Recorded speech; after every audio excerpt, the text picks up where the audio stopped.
Hola a todos. En este video vamos a hablar de una unidad en la cual vamos a basarnos sobre las enfermedades que afectan a los glóbulos rojos y sobre todo teniendo como énfasis en la anemia. Y bueno, vamos a hablar del concepto de anemia, los tipos de anemia y cuáles son las causas, los signos y síntomas también, ¿verdad? Y por supuesto también algunas otras enfermedades que afectan a los glóbulos rojos. Gracias a todos nuevamente por acompañarme en este video, por ver mi video. Y bueno, sin pérdida de tiempo vamos a definir lo que es la anemia. Porque la anemia sencillamente es la disminución de la hemoglobina. La disminución de la concentración de hemoglobina debajo de lo normal, debajo de los rangos normales. Y generalmente va acompañada de disminución también de glóbulos rojos, ¿verdad? Pero no siempre es así. Es decir, hay veces que una persona puede tener glóbulos rojos normales y la hemoglobina puede estar alterada, ¿verdad? En ese caso también es anemia, ¿verdad? Porque el valor que a nosotros nos interesa no tanto es el glóbulo rojo, sino que es la hemoglobina, ¿verdad? Para nosotros poder definir hemoglobina tenemos que tener en cuenta, más que los glóbulos rojos, lo que tenemos que tener en cuenta es la concentración de hemoglobina. La concentración de glóbulos rojos es de 3.500.000 a 5 millones de células por milímetros cúbicos, ¿verdad? Pero nosotros podemos tener, como dijimos, un paciente que tenga 4 millones de glóbulos rojos, pero tenga hemoglobina baja. Igual es considerado anemia, porque la hemoglobina es lo más importante aquí. Y la hemoglobina varía según edad y según sexo también. Por supuesto, también tiene que ver algo con el medio ambiente. Generalmente va acompañado de un descenso también del hematócrito.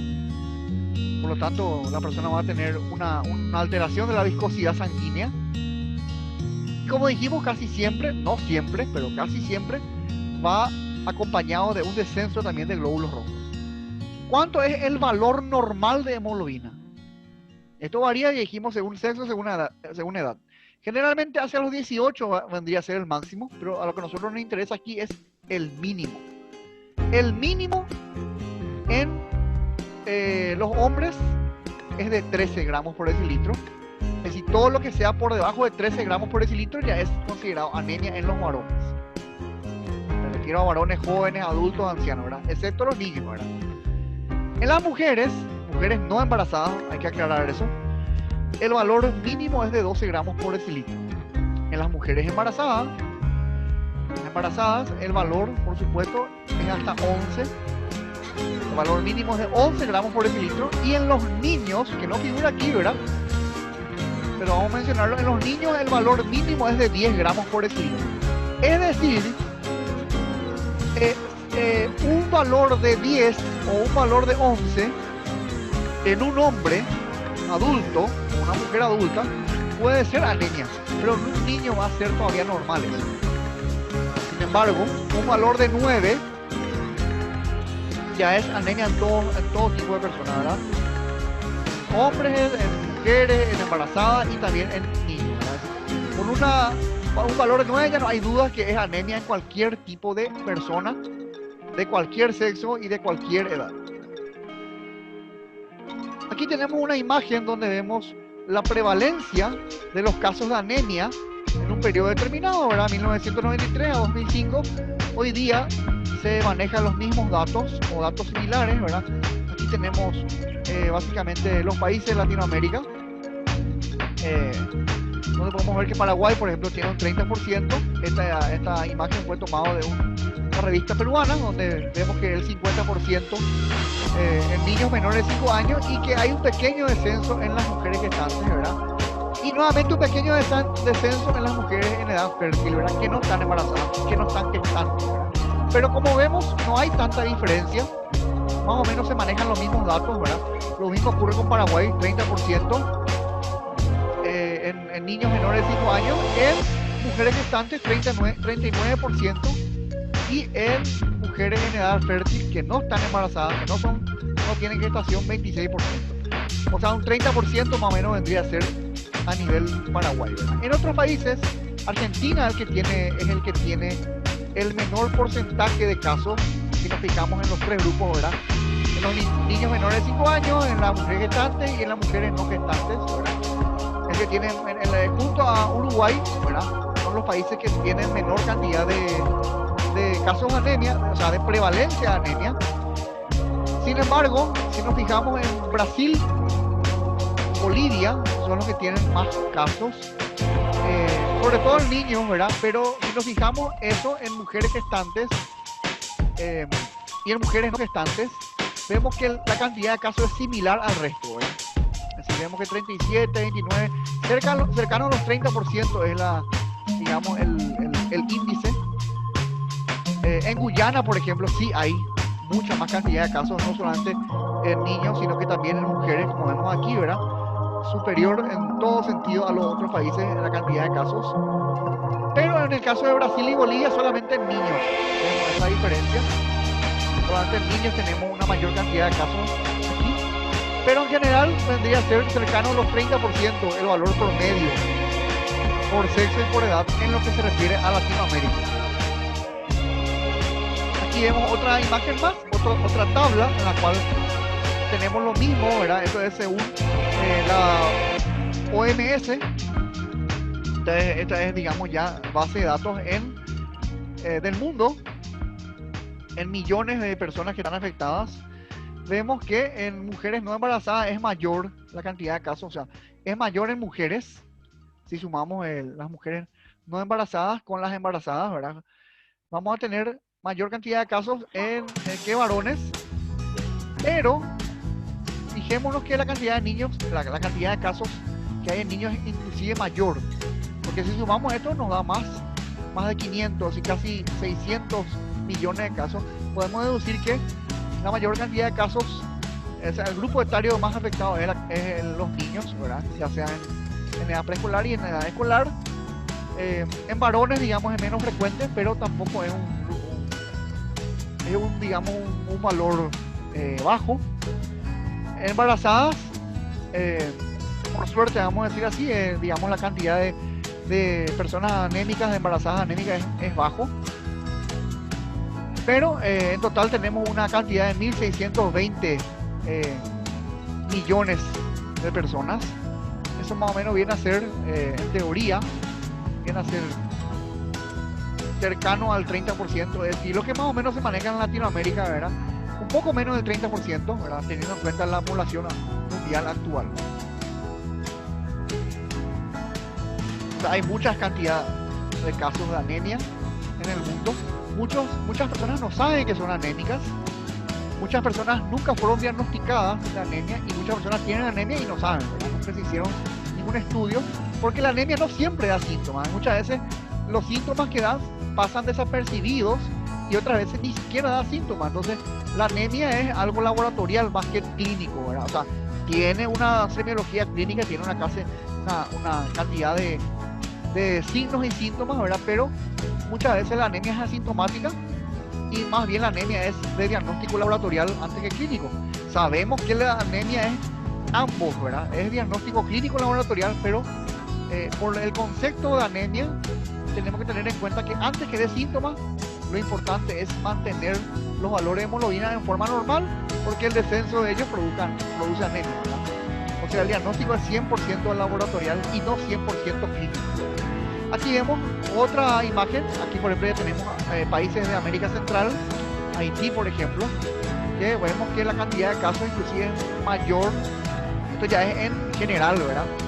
Y sobre todo en niños, niñas y niños menores de 5 años, porque la cantidad de casos en Haití es mayor que en otros países. En el caso de Paraguay, por ejemplo, dijimos cercano a los 30%, ¿verdad?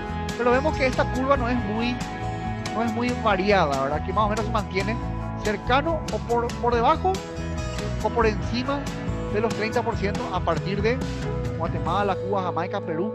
Sí, esto ya va en ascenso, Bolivia sobre todo, ¿verdad? Y lo llamativo es la cantidad de casos en Chile, ¿verdad? En el cual hay poquísimos casos de anemia, nada más que 1,5% en niños y niñas menores de 5 años. Muchos de estos casos de anemia tienen que ver con el consumo de hierro. Justamente vamos a ver ahora cuáles son los factores que predisponen o las causas que llevan a anemia. Aquí tenemos todas las causas, ¿verdad? Muchísimas causas hay de anemia. y algunas son más frecuentes en adultos que en niños y viceversa, ¿verdad? Por ejemplo, vemos que en ambos grupos etarios, adultos y niños, la principal causa, y por eso está en primer lugar, es la ferropenia. De hecho, que en general, la mayoría de casos de anemia es por ferropenia. El 80% de casos de anemia es por déficit de hierro, que vamos a estudiar dentro de poco a qué se debe ese déficit de hierro.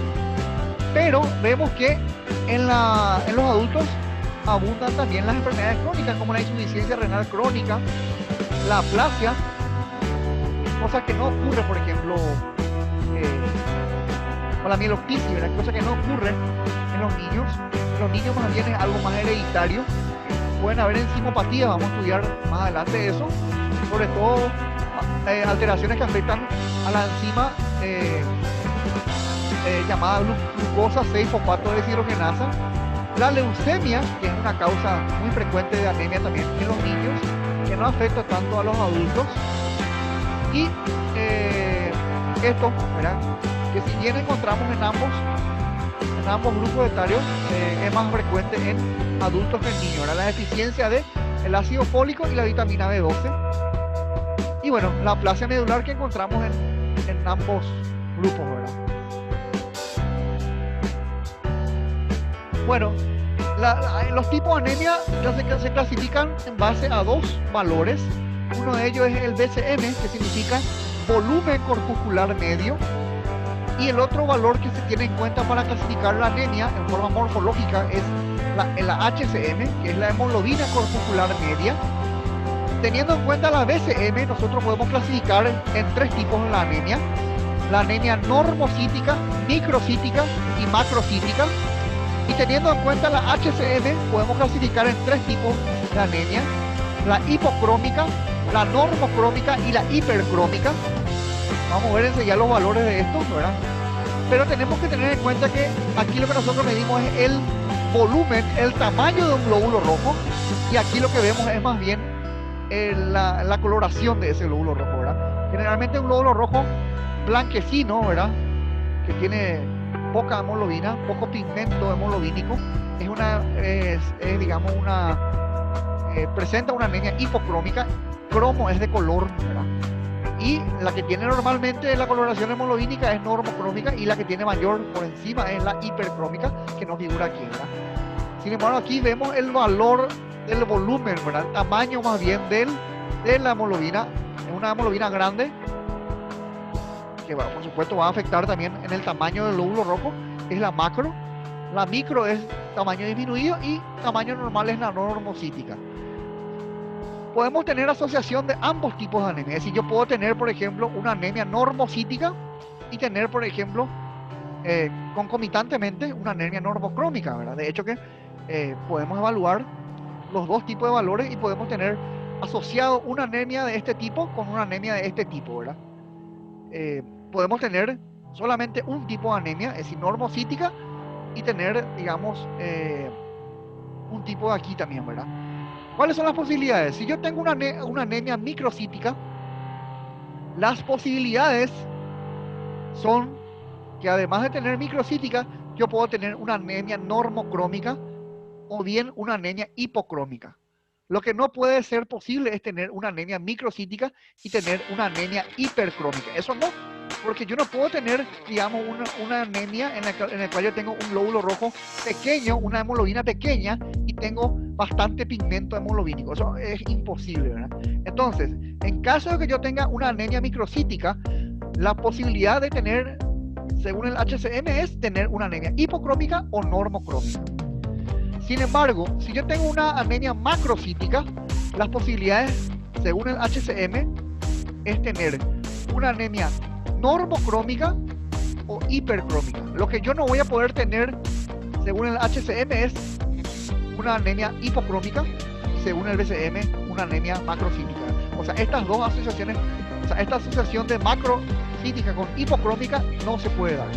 Entonces, en caso de que yo tenga un BCM alto, en este caso va a ser macrocítica, lo más probable es que mi HCM va a estar o alto o normal. O sea, yo puedo tener una hipercrómica o puedo tener una normocrómica. Y en caso de que yo tenga mi BCM normal, ¿verdad? Mi volumen corpuscular medio normal, ¿verdad? va a ser normocítica, ¿verdad? ¿Cuáles son las posibilidades de que yo tenga el HCM? Alto, elevado o bajo. Las tres posibilidades.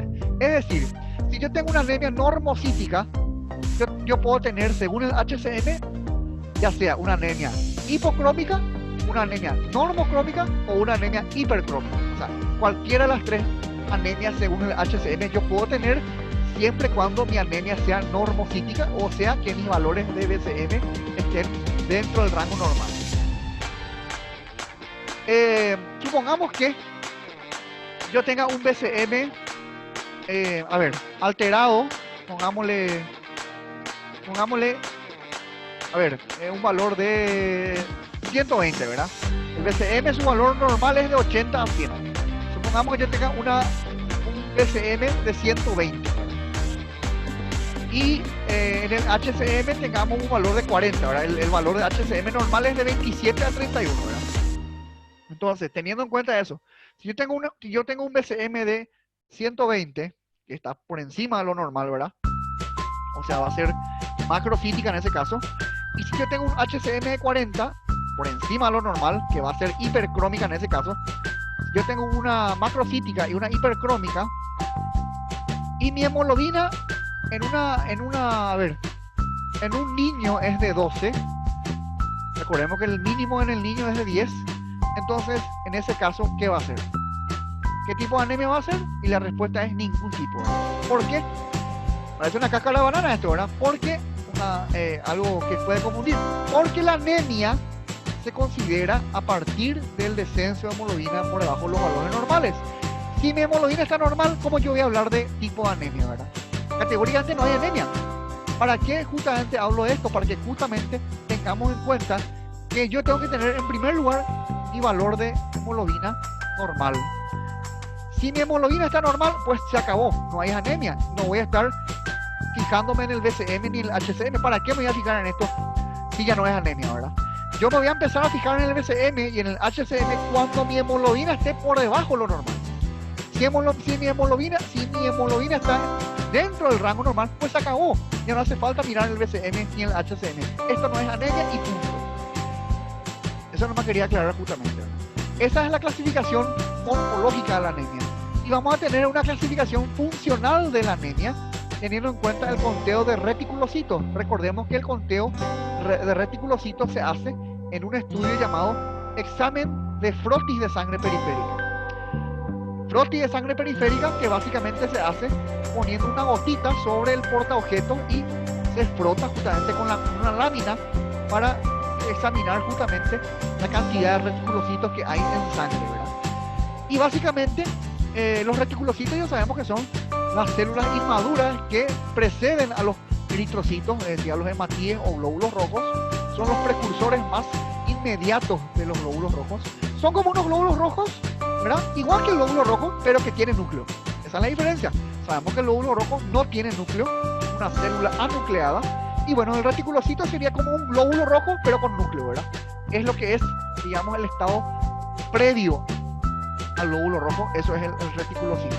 Y teniendo en cuenta la cantidad de reticulocitos, nosotros podemos hablar de que la anemia es arregenerativa o regenerativa.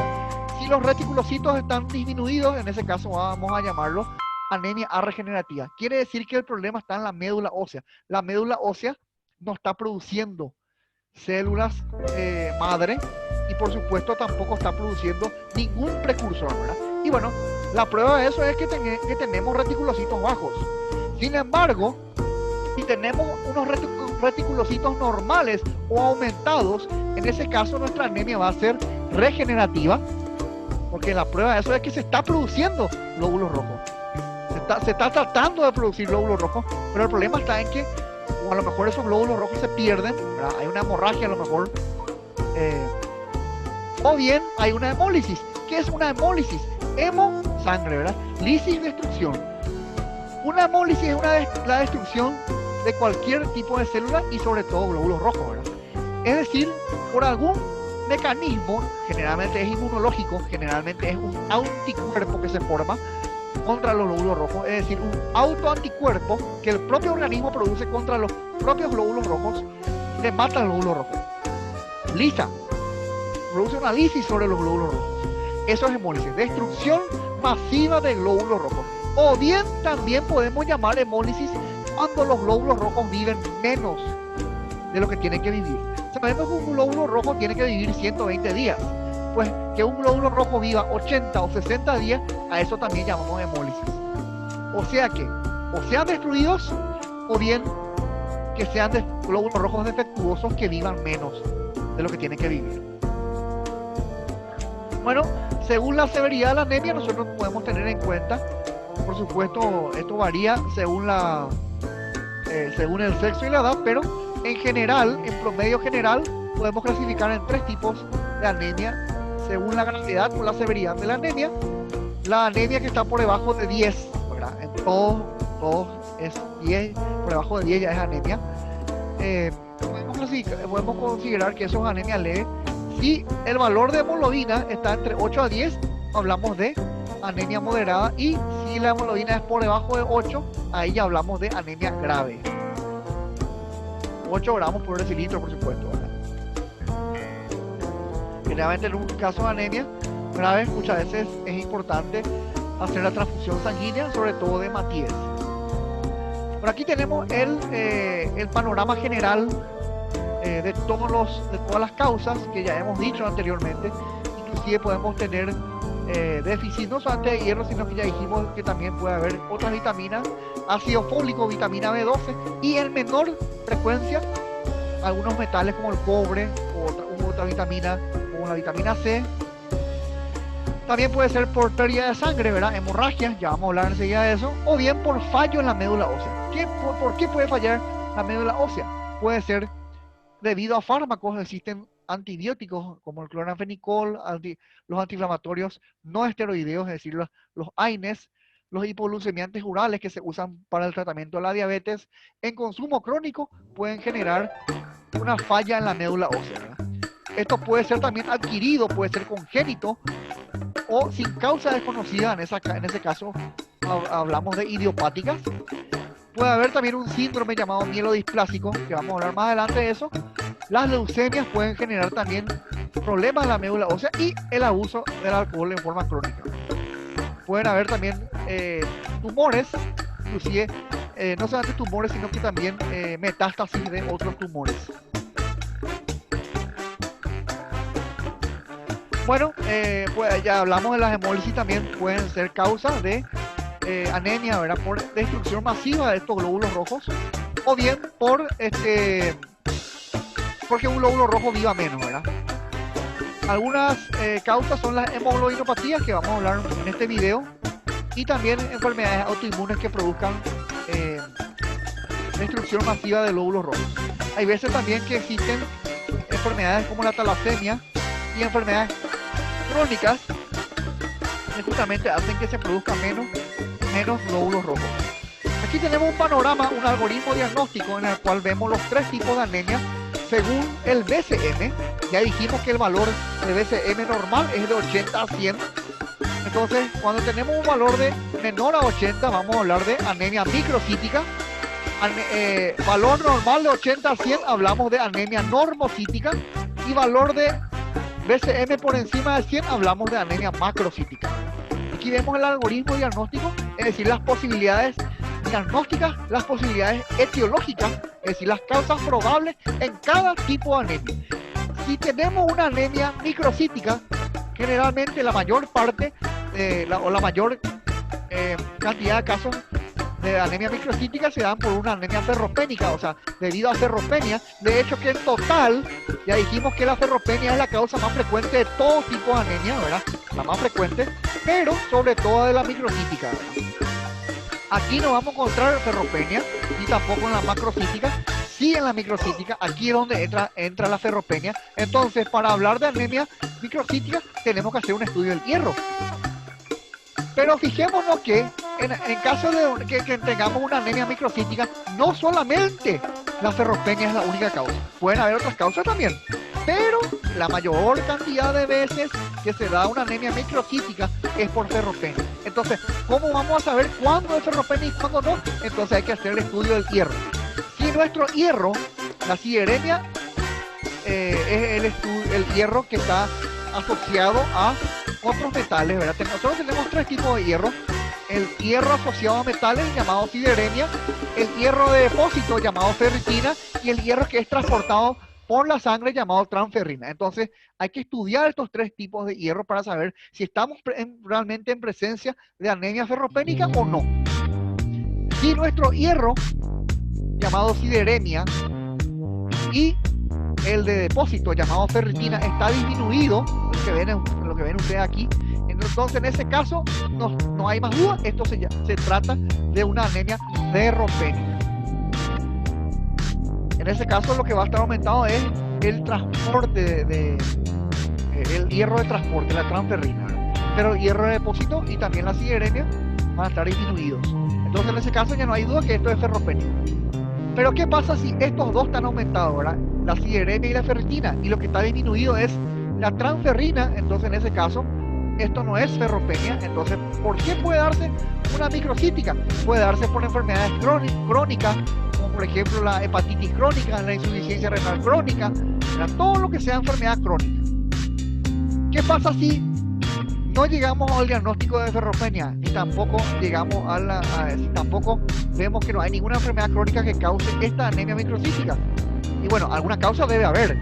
Entonces, si no encontramos que es ferropenia y tampoco vemos que la causa es enfermedad crónica, entonces tenemos una tercera causa más, que es la talasemia. Pero para que la talasemia sea la causa, tenemos que medir, digamos, un valor llamado ADE, que significa amplitud de distribución eritrocitaria. Generalmente este ADE está normal o aumentado en el caso de anemia ferropénica y en el caso de enfermedades crónicas, pero va a estar disminuido por debajo de ¿cuánto? Por debajo de 13 en el caso de talasemia. Es decir, si no es esta posibilidad ni tampoco esta, entonces hacemos el ADE y en ese caso el ADE va a estar disminuido y categóricamente eso nos va a hacer el diagnóstico de talasemia. O sea que la causa de la anemia es debido a la talasemia. Entonces en microcítica tenemos tres posibilidades: ferropénica, que es la más frecuente, enfermedades crónicas, y tercera causa probable es talasemia. Dejamos de lado la microcítica, nos vamos al otro lugar, a la normocítica, y aquí sencillamente aquí no es debido a ningún problema crónico, tampoco es debido a la talasemia y ni mucho menos a la ferropénica. Entonces, ¿cuáles son las posibilidades? Sencillamente acá tenemos dos grandes posibilidades y esto depende del conteo de reticulocitos. Es decir, para nosotros medir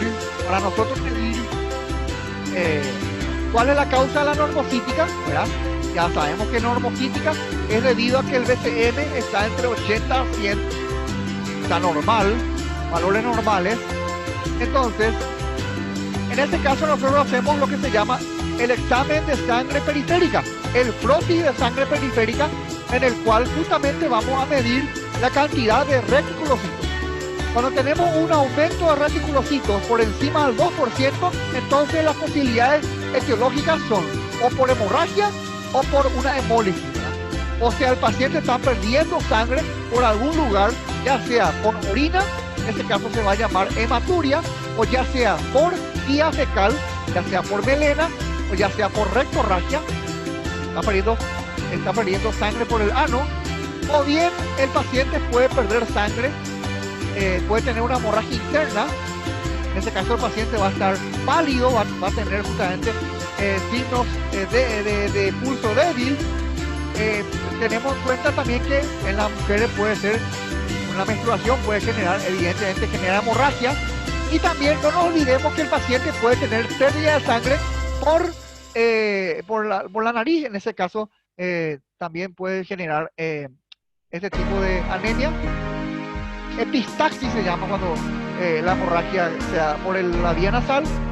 El paciente puede toser con sangre, en ese caso se llama hemoptisis, y el paciente puede vomitar con sangre, en ese caso se llama hematemesis, o el paciente puede tener inclusive sangre en el oído, en ese caso se llama otorragia, ¿verdad?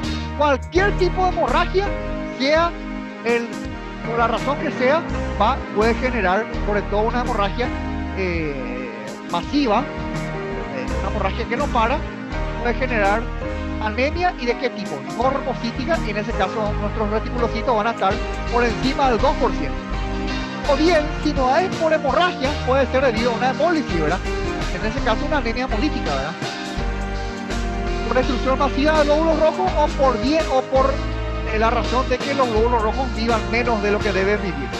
Si el problema no es ahí, no es regenerativa, entonces cuando nuestros glóbulos rojos, nuestros reticulocitos estén por debajo del 2%, en ese caso nosotros vamos a tener una anemia arregenerativa. ¿Y eso puede ser debido a qué?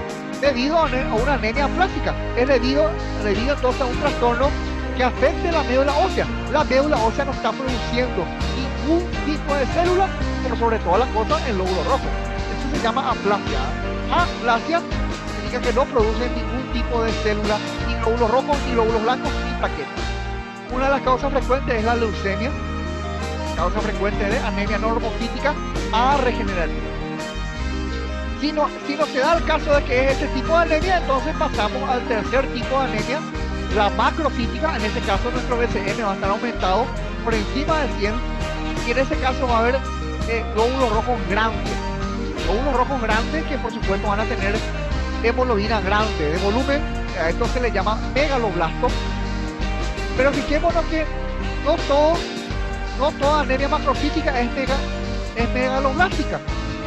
Existen algunas anemias macrocíticas que no tienen megaloblasto, en ese caso van a ser no megaloblásticas. La más frecuente entre las dos es la megaloblástica, es decir, del 100% de macrocítica, el 70% de las anemias macrocíticas corresponden a anemia megaloblástica y el 30% corresponden a anemia no megaloblástica. Y la anemia megaloblástica, otra vez, de este 100%, el 90% corresponde a déficit de vitamina B12 y ácido fólico, ¿verdad? Pueden haber drogas también que produzcan anemia megaloblástica, pero hablar de anemia megaloblástica es prácticamente hablar de déficit de vitamina B12 o de ácido fólico, ¿verdad? Y bueno, y prácticamente hablar de anemia macrocítica es prácticamente hablar de anemia megaloblástica, porque las anemias no megaloblásticas son raras, son menos frecuentes, aunque se pueden dar también debido al consumo crónico y exagerado de alcohol. Pueden haber también debido a problemas del hígado, hepatopatías, problemas de tiroides, déficit de hormonas tiroides, ¿verdad? Ya sea T3 o T4, y también otros síndromes congénitos adquiridos, hereditarios. Tengamos en cuenta que tanto el déficit de vitamina B12 y ácido fólico que vemos aquí, como también el déficit de hierro, no siempre se da por falta en la alimentación, ¿verdad? Muchas veces el paciente es porque no se alimenta bien, ¿verdad? No consume hierro, no consume vitamina B12, no consume ácido fólico, pero muchas veces el paciente en forma normal consume esas vitaminas, esos minerales, pero el problema es que está perdiendo por algún lado. Si está perdiendo esas vitaminas, o bien no está absorbiendo bien, ¿verdad? No tiene una buena absorción. Y si el paciente consume en forma normal el hierro, la vitamina B12 y el ácido fólico, y pierde o no absorbe bien, no sirve de nada. Podemos consumir 1 tonelada también de hierro, de ácido fólico, de vitamina B12, pero si no absorbemos, no nos sirve de nada. Tenemos que tener en cuenta que es muy importante el estómago para que se pueda absorber entonces la vitamina B12 y el ácido fólico, porque aquí tenemos en el estómago que produce un factor llamado factor intrínseco, que es lo que va a permitir que se pueda absorber tanto la vitamina B12 como también el ácido fólico, ¿verdad? Entonces, una gastropatía, es decir, una gastritis crónica sobre todo, que en la cual produzca una atrofia de las células gástricas, ¿verdad? Sobre todo la célula parietal, puede generar una anemia megaloblástica de tipo macrocítica, ¿verdad? Porque recordemos que las células parietales no solamente producen ácido clorhídrico, sino que también van a producir el factor intrínseco. Y el factor intrínseco es el factor que permite la absorción tanto de vitamina B12 como de ácido fólico. Aquí están ya hablamos todo, ¿verdad? Las causas generales de las causas generales de anemia, algunas causas que ya hemos dicho. Y bueno, todas estas causas, ya sea por déficit de hierro, vitamina B12, ácido fólico o disminución en la producción del glóbulo rojo, o hemólisis. Ya vamos a explicar enseguida que existen factores intra o extracorpusculares que llevan a la hemólisis. Todas estas causas llevan a anemia, ¿verdad? Ahora, la anemia muchas veces no genera síntomas, pero si genera síntomas, el síntoma cardinal de la anemia es la palidez de piel y mucosa.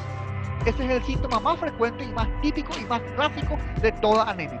Pero no nos olvidemos que puede haber otros síntomas. ¿Cuáles son esos signos? Más que síntomas, signos. La anemia puede estar acompañada de taquicardia, es decir, aumento de la frecuencia cardíaca por encima de sus valores normales, por encima de 100, ¿verdad? Puede haber hipernea, frecuencia por encima de 20 respiraciones por minuto. La frecuencia es más rápido para tratar de compensar esa falta de oxígeno. Y por hay menos hemoglobina, ¿verdad? Esa es la hemoglobina, el oxígeno por la sangre. Entonces, evidentemente, que para meter más oxígeno y que por más rápido para prevenir que el oxígeno llegue más rápido. Es decir, la disminución de siempre disminución de hematocrito, ¿verdad? El hematocrito es lo que genera la viscosidad sanguínea. Entonces, al disminuir la cantidad de hematocrito, pues va a disminuir la vía sanguínea y básicamente también la asistencia periférica. Por fisiología nosotros sabemos que la viscosidad es uno de los factores básicamente. Y si vamos un poco más allá, fisiológicamente en la presión arterial, ¿okay? Uno es el gasto cardíaco y otro es la resistencia. Evidentemente, tener una disminución de la resistencia periférica, una disminución del hipotenso, eso explica una hipotensión, el corazón genera una respuesta compensatoria en base a eso, y la respuesta taquicardia. Entonces aquí explicamos el por qué. ¿Por qué? Esto es el mecanismo fisiopatológico de la génesis o de la producción de los signos y síntomas central blanquecina, la célula más abundante de la sangre, y por dentro tenemos una proteína cuaternaria llamada hemoglobina, formada por 4 proteínas terciarias llamadas globinas, ¿verdad?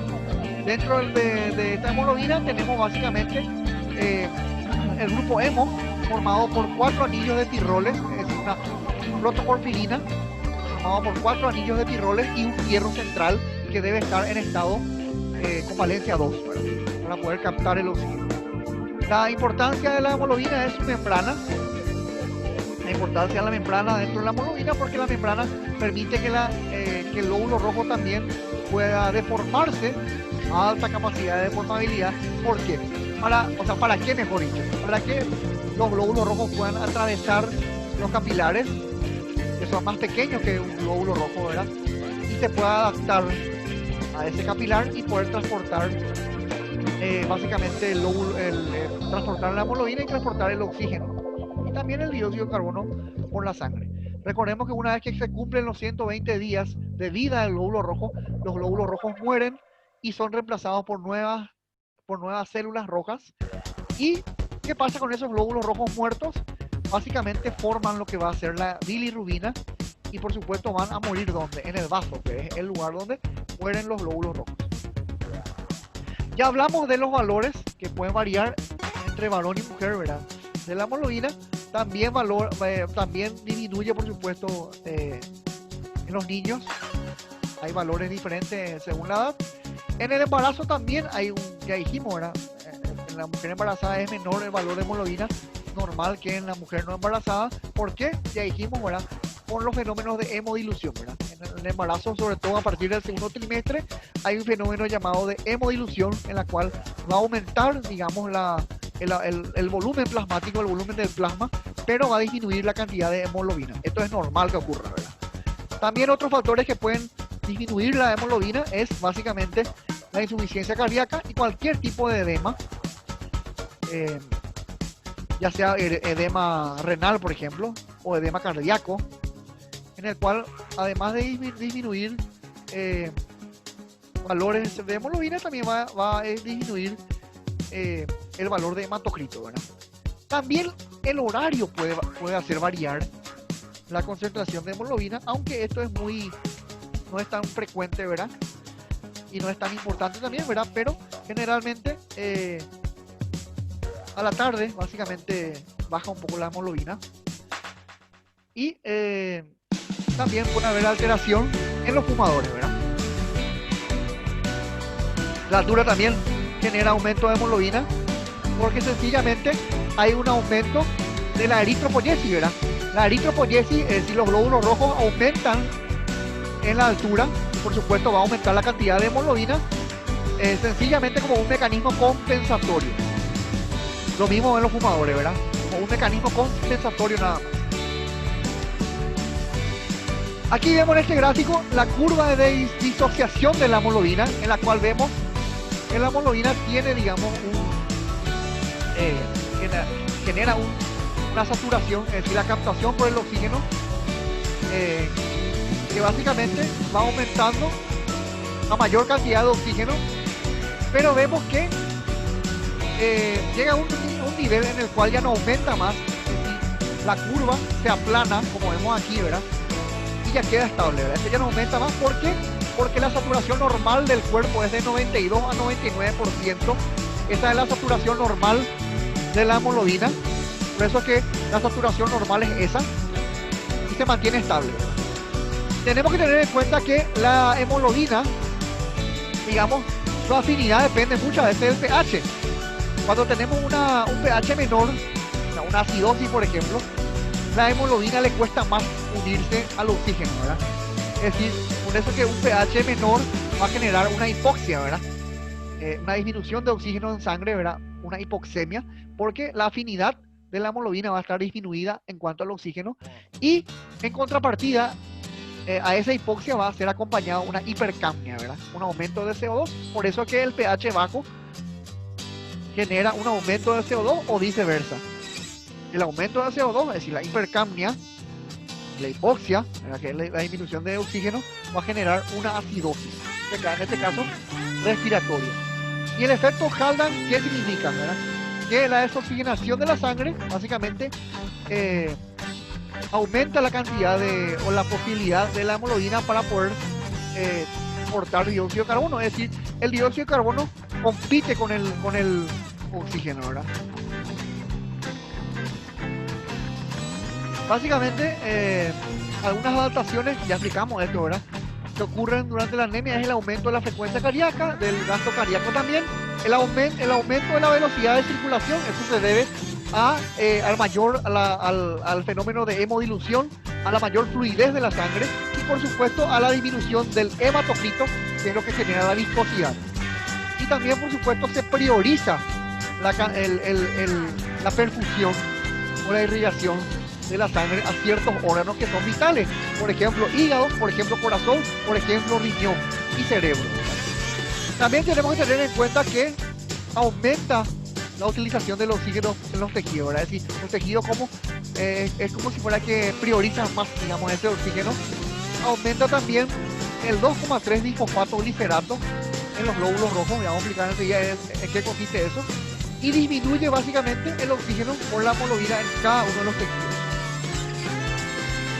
Las manifestaciones clínicas, sintomatológicas y por supuesto los signos que se generan en la anemia, la clínica de la anemia consiste en principalmente palidez de piel y mucosas, pero no nos olvidemos que a eso puede acompañar otras manifestaciones, por ejemplo, astenia, o sea, debilidad generalizada, anorexia, pérdida del apetito y también disnea de esfuerzo, ¿verdad? La disnea justamente se da por la hipoxia.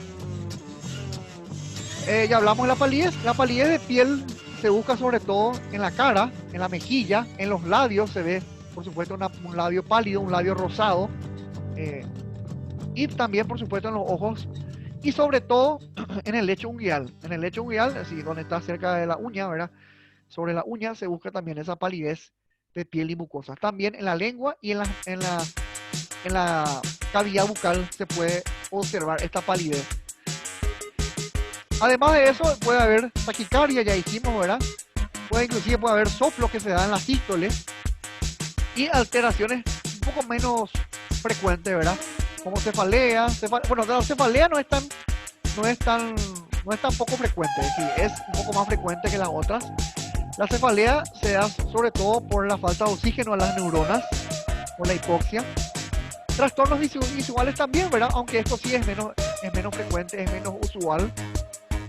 Y Alteraciones de la conducta también se pueden dar. Amenorrea por falta de oxígeno a las gónadas. Pueden haber trastornos hormonales por eso. Y en casos menos frecuentes ya trastornos digestivos.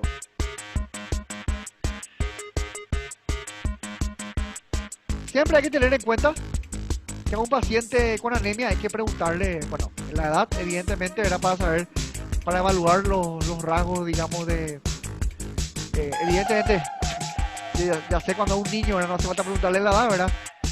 Pero eso se tiene en cuenta básicamente para saber los valores, para considerar si está normal o no. El sexo obviamente hay que tener en cuenta, la raza también, evidentemente hay hemoglobinopatías que se dan más en la raza negra y las hemoglobinopatías son causas también que pueden producir anemia.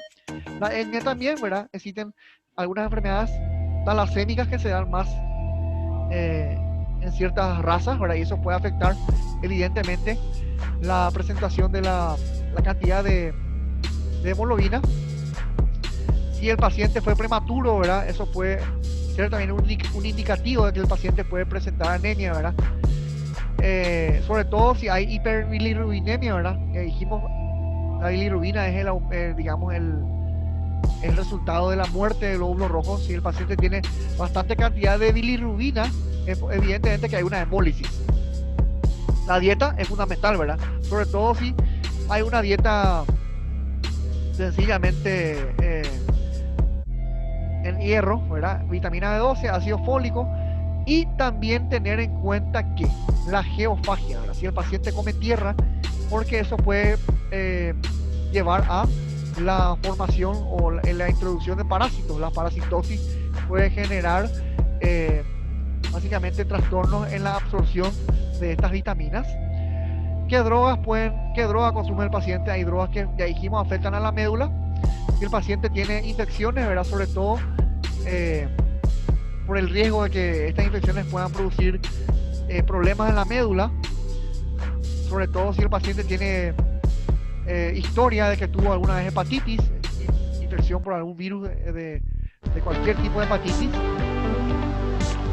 Si el paciente tiene ya alguna historia en la familia de anemia, y por supuesto también si tiene problemas de mala absorción, si tiene pérdida de sangre, eso también es importante preguntarle al paciente. Aquí vemos básicamente todos los lugares importantes donde se pueden evaluar la anemia, donde se puede evaluar la piel y mucosa. Ya hemos dicho esto, ¿verdad? La boca, la mano también, sobre todo sencillamente en el lecho ungueal. Y también es importante también evaluar el vaso, porque existen ocasiones en las cuales las anemias hemolíticas pueden ser acompañadas de aumento del vaso, ¿verdad? Esplenomegalia.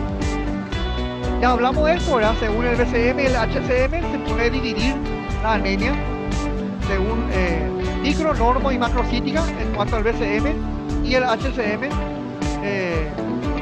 divide, digamos, la anemia en hipocrómica, normocrómica e hipercrómica, ¿verdad? Y no olvidar que el valor de ADE está cercano a los 13, ¿verdad? Y sirve para saber si el problema es talasemia o no. Los glóbulos los reticulocitos son importantes, ¿verdad? Para saber si la anemia es regenerativa o arregenerativa en caso de que tengamos una anemia normocítica, y esto se hace por un examen de sangre periférica.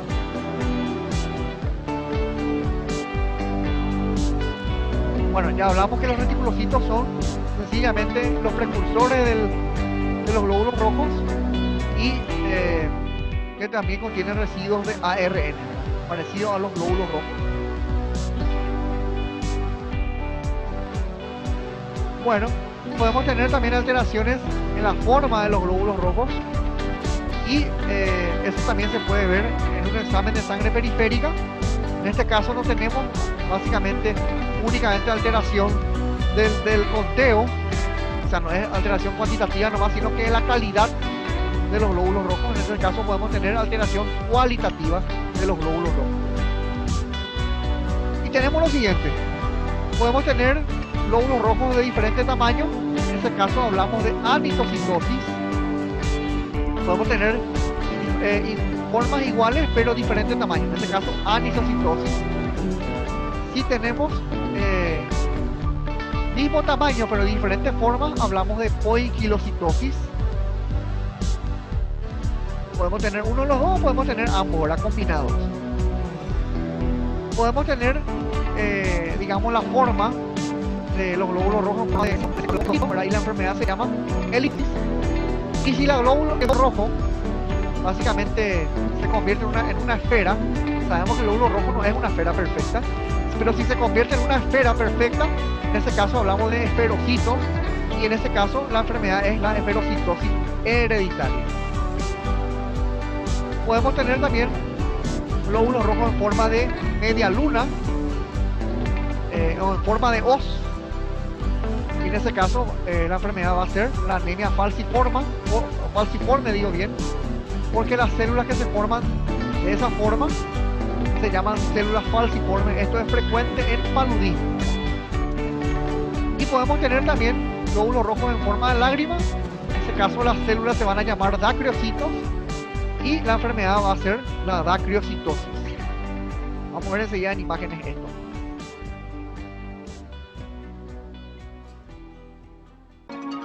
Y básicamente estos dacriocitos, ¿verdad?, se pueden formar básicamente frecuentemente en la mielofibrosis, es decir, que es la fibrosis de la médula ósea.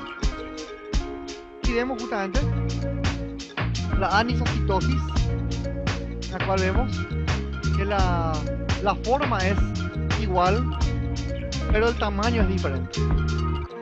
Es diferente el tamaño a este, las formas son iguales, este es diferente a este en el tamaño.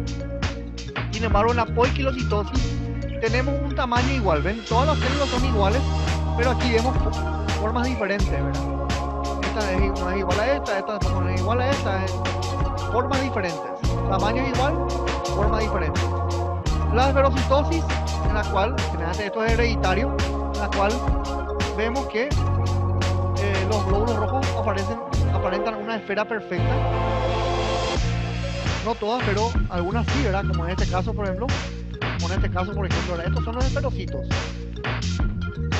La eliptocitosis, ¿verdad?, en la cual tenemos eliptocitos, es decir, células, glóbulos rojos en forma de elipse, en forma ovalada. Aquí vemos otro, aquí vemos otro, aquí otro. Las células falciformes, en la cual vemos células en forma de hoz. Aquí vemos una media luna, ¿verdad? Aquí vemos otra. Aquí vemos otra, aquí vemos otra, aquí vemos otra, células en forma de hoz o de media luna. Esta es la que mejor se ve. Esquistocito, en la cual podemos ver también células totalmente anormales, como totalmente de forma anormal y de tamaño anormal. Y los dacriocitos células en forma de lágrimas, como vemos aquí. La dacriocitosis.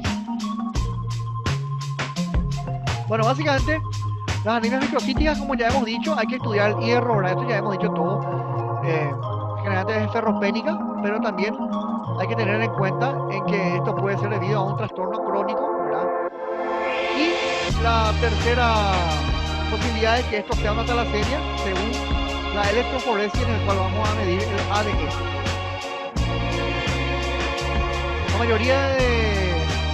mayoría de las anemias microcíticas son ferropénicas, y cuando tenemos un déficit de hierro, o sea, una anemia ferropénica, puede ser por la falta de consumo de hierro, o puede ser por una pérdida o por una mala absorción, ¿verdad? Bueno, este cuadro está exactamente lo mismo que ya hemos dicho anteriormente. En el caso de un déficit de hierro, la ferritina y el hierro sérico, ¿verdad?, van a estar disminuidos. El ADE va a estar elevado, y básicamente el hierro en la médula ósea va a estar totalmente ausente, ¿verdad? Y bueno, asimismo vemos en otros grupos, ¿verdad? En el caso de el hierro que debido a una enfermedad crónica, el hierro sérico va a estar disminuido, la ferritina va a estar elevado y el ADE va a estar normal. En la sideroblástica, la anemia que es debido al aumento de los sideroblastos, también va a estar aumentado el ADE y va a estar elevado tanto la ferritina como el hierro sérico. Sin embargo, en el riesgo talasémico, ¿verdad?, en la posibilidad de talasemia va a estar normal esto, aunque cuando tenemos talasemia ya el ADE va a estar disminuido, ¿verdad? todos los casos podemos tener hierro, en todos los casos podemos tener BCM bajo, no vamos a encontrar aquí BCM alto.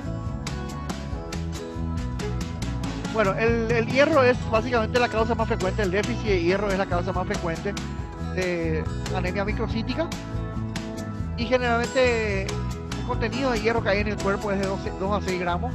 Donde encontramos hierro, encontramos en la hemoglobina, también encontramos en la mioglobina formando parte de la célula muscular, y por supuesto también dentro de la sangre, ¿verdad? Formando parte de ciertas enzimas. El hierro se puede almacenar como hemosiderina junto a ciertos metales, o también puede ser almacenado como depósito en varios órganos, sobre todo los órganos donde mayor depósito de hierro hay es el hígado, el bazo y por supuesto la médula ósea. La transferrina es el hierro básicamente transportado por la sangre.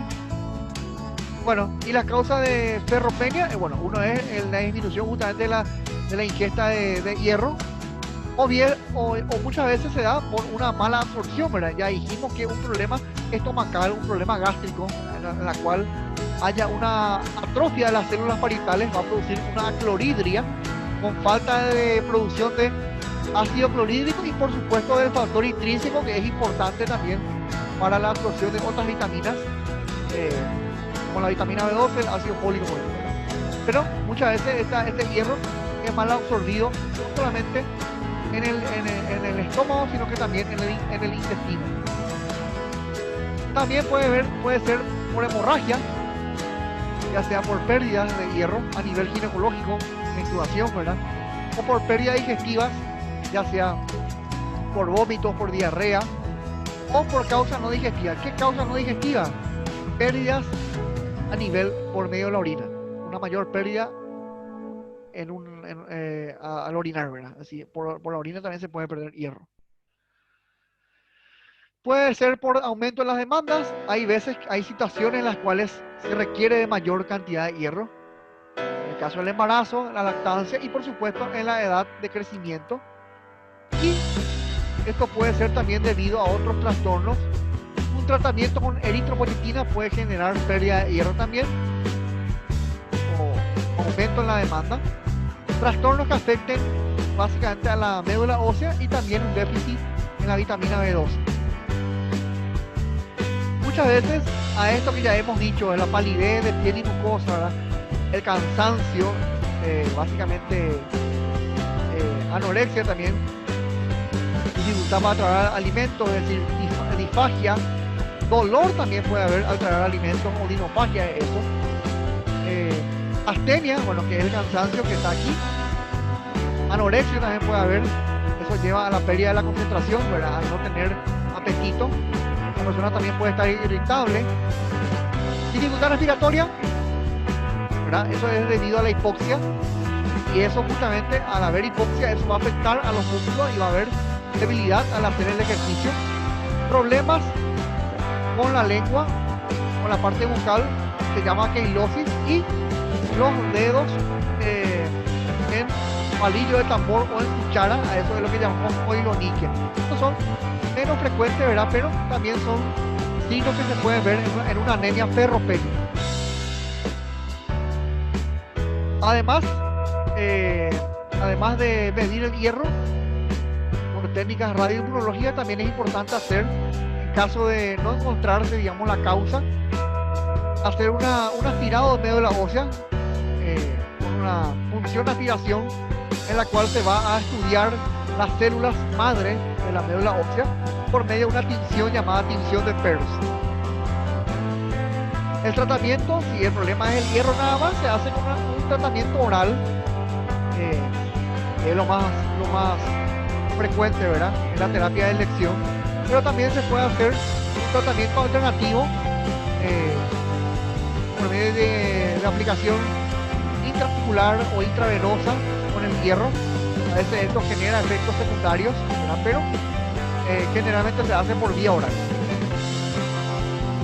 Aquí tenemos sencillamente el contenido de hierro que existen en diversas sustancias. El sulfato ferroso y el gluconato ferroso son los que mayor cantidad de hierro aportan. también en los polisacáridos. Y para corregir el hierro se usa una fórmula de Ganzoni en la cual se calcula por el peso corporal, ¿verdad?, multiplicado por el hierro objetivo, el hierro que se quiere corregir, versus el hierro real, y esto se multiplica por una constante que es 2,4 sumado a los hierros de depósito. Para eso hay que evaluar cuánto es la cantidad de hierro de depósito, es decir, cuántos miligramos de ferritina hay en el cuerpo. Dentro de las anemias normocíticas tenemos básicamente las anemias que, en la cual el BCM está entre 80 a 100, y ya dijimos cuáles son las causas probables. Puede ser arregenerativa o regenerativa, dependiendo de cómo estén los reticulocitos, ¿verdad? Si hablamos de reticulocitos disminuidos, en ese caso vamos a hablar de anemias arregenerativas o hiporregenerativas, si es que están normales. Entonces, en ese caso, el problema está en la médula ósea, ¿verdad? Puede haber una disminución de la celularidad ósea, o sea, de la celularidad en la médula ósea, y muchas veces eso es debido a una pancitopenia. ¿Qué es una pancitopenia? Es una disminución en los 3 tipos de células de la sangre. Es decir, además de haber una disminución en los glóbulos rojos, va a haber una disminución en los glóbulos blancos y también en las plaquetas. El paciente va a tener, por lo tanto, hemorragia, ¿verdad?, a repetición, ¿verdad?, al no tener, digamos, plaquetas o tener pocas plaquetas. Va a tener también problemas, va a tener infecciones a repetición al tener pocos glóbulos blancos. Y básicamente el problema aquí está en la médula ósea. Hay que hacer un estudio de la médula ósea por la tinción, por medio de la punción aspiración de la médula ósea, y hacer la tinción de Pearce, ¿verdad? Generalmente esto es debido a una aplasia medular o a un síndrome mielodisplásico, es decir, un problema congénito que afecta a la médula ósea. También pueden haber trastornos crónicos, ¿verdad?, en forma menos frecuente. Y si el problema no es la médula ósea, entonces puede ser que esto sea debido a una hemólisis o una hemorragia. En ese caso los reticulocitos van a estar por encima del 2%. Ya sabemos que esto se hace, el conteo de reticulocitos se hace debido a un floppy de sangre periférica. Y si los reticulocitos están aumentados, entonces el problema puede ser hemorragia, ¿verdad? Ya dijimos cuáles son los tipos de hemorragia.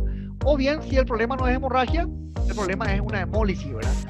Es decir, una disminución en la cantidad de días que dio un glóbulo rojo, o un aumento en la destrucción de los glóbulos rojos. Si los glóbulos rojos están siendo destruidos en forma abundante, evidentemente el lugar donde se destruyen los glóbulos rojos, que es el vaso, va a estar aumentado, y evidentemente el signo de una hemólisis va a ser el hiperesplenismo. Va a haber un aumento del vaso, va a haber un hiperesplenismo concomitantemente con una esplenomegalia. El vaso va a estar aumentado y puede haber también una hepatomegalia. Podemos tener una hepatoesplenomegalia. Esplenomegalia, ¿por qué? Porque vamos a tener un aumento de la destrucción de los glóbulos rojos. Y una hepatomegalia, ¿por qué? Porque esos glóbulos rojos van a hacer el residuo de la bilirrubina. Y la bilirrubina se produce finalmente a nivel hepático. Entonces podemos tener aumento tanto del hígado como también del vaso.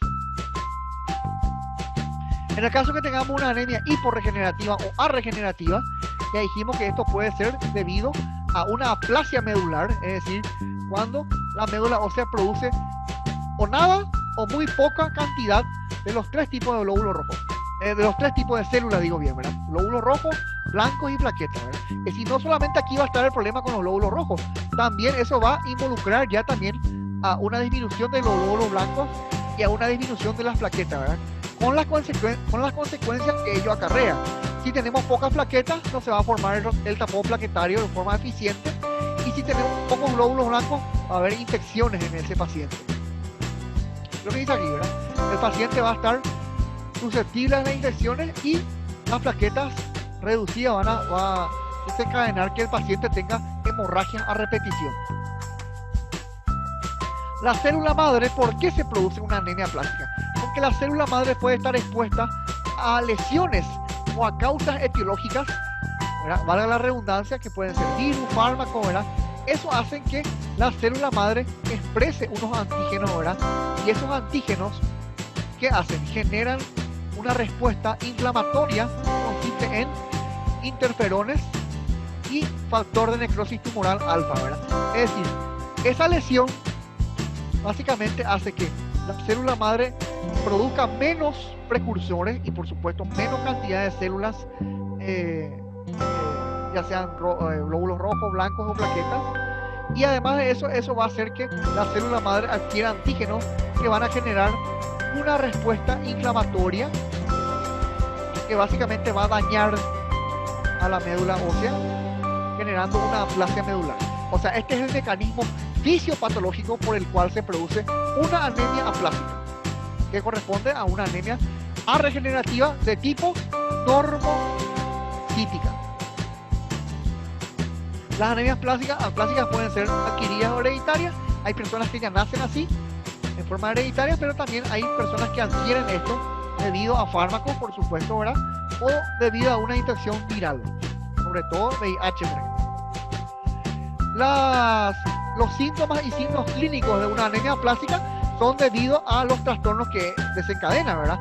Hemorragia por la disminución de plaquetas.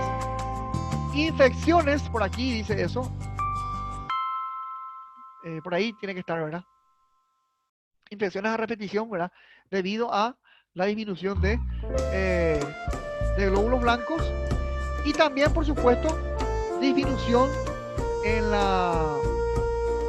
básicamente en la cantidad de oxígeno que llega a los tejidos. Por eso el paciente va a estar disneico, dificultad respiratoria significa esto, va a estar débil, lasitud, debilidad. A veces puede haber una sensación de martilleo en el oído, eso es por la hipoxia justamente, ¿verdad? Infección aquí está, ¿verdad? Infecciones por la disminución de glóbulos blancos y básicamente afectación de las mucosas, disminución de la coloración en piel y mucosa, inclusive puede afectar a las uñas, dijimos, ¿verdad? Coiloniquia, significa eso. Y algunas veces pueden haber también aumento e inflamación de los ganglios, es decir, adenopatías, y concomitantemente eso puede llevar a una esplenomegalia también, aumento del bazo. Disminución de plaqueta va a generar entonces alteración capilar, es decir, petequia, equimosis, hemorragia, ¿verdad?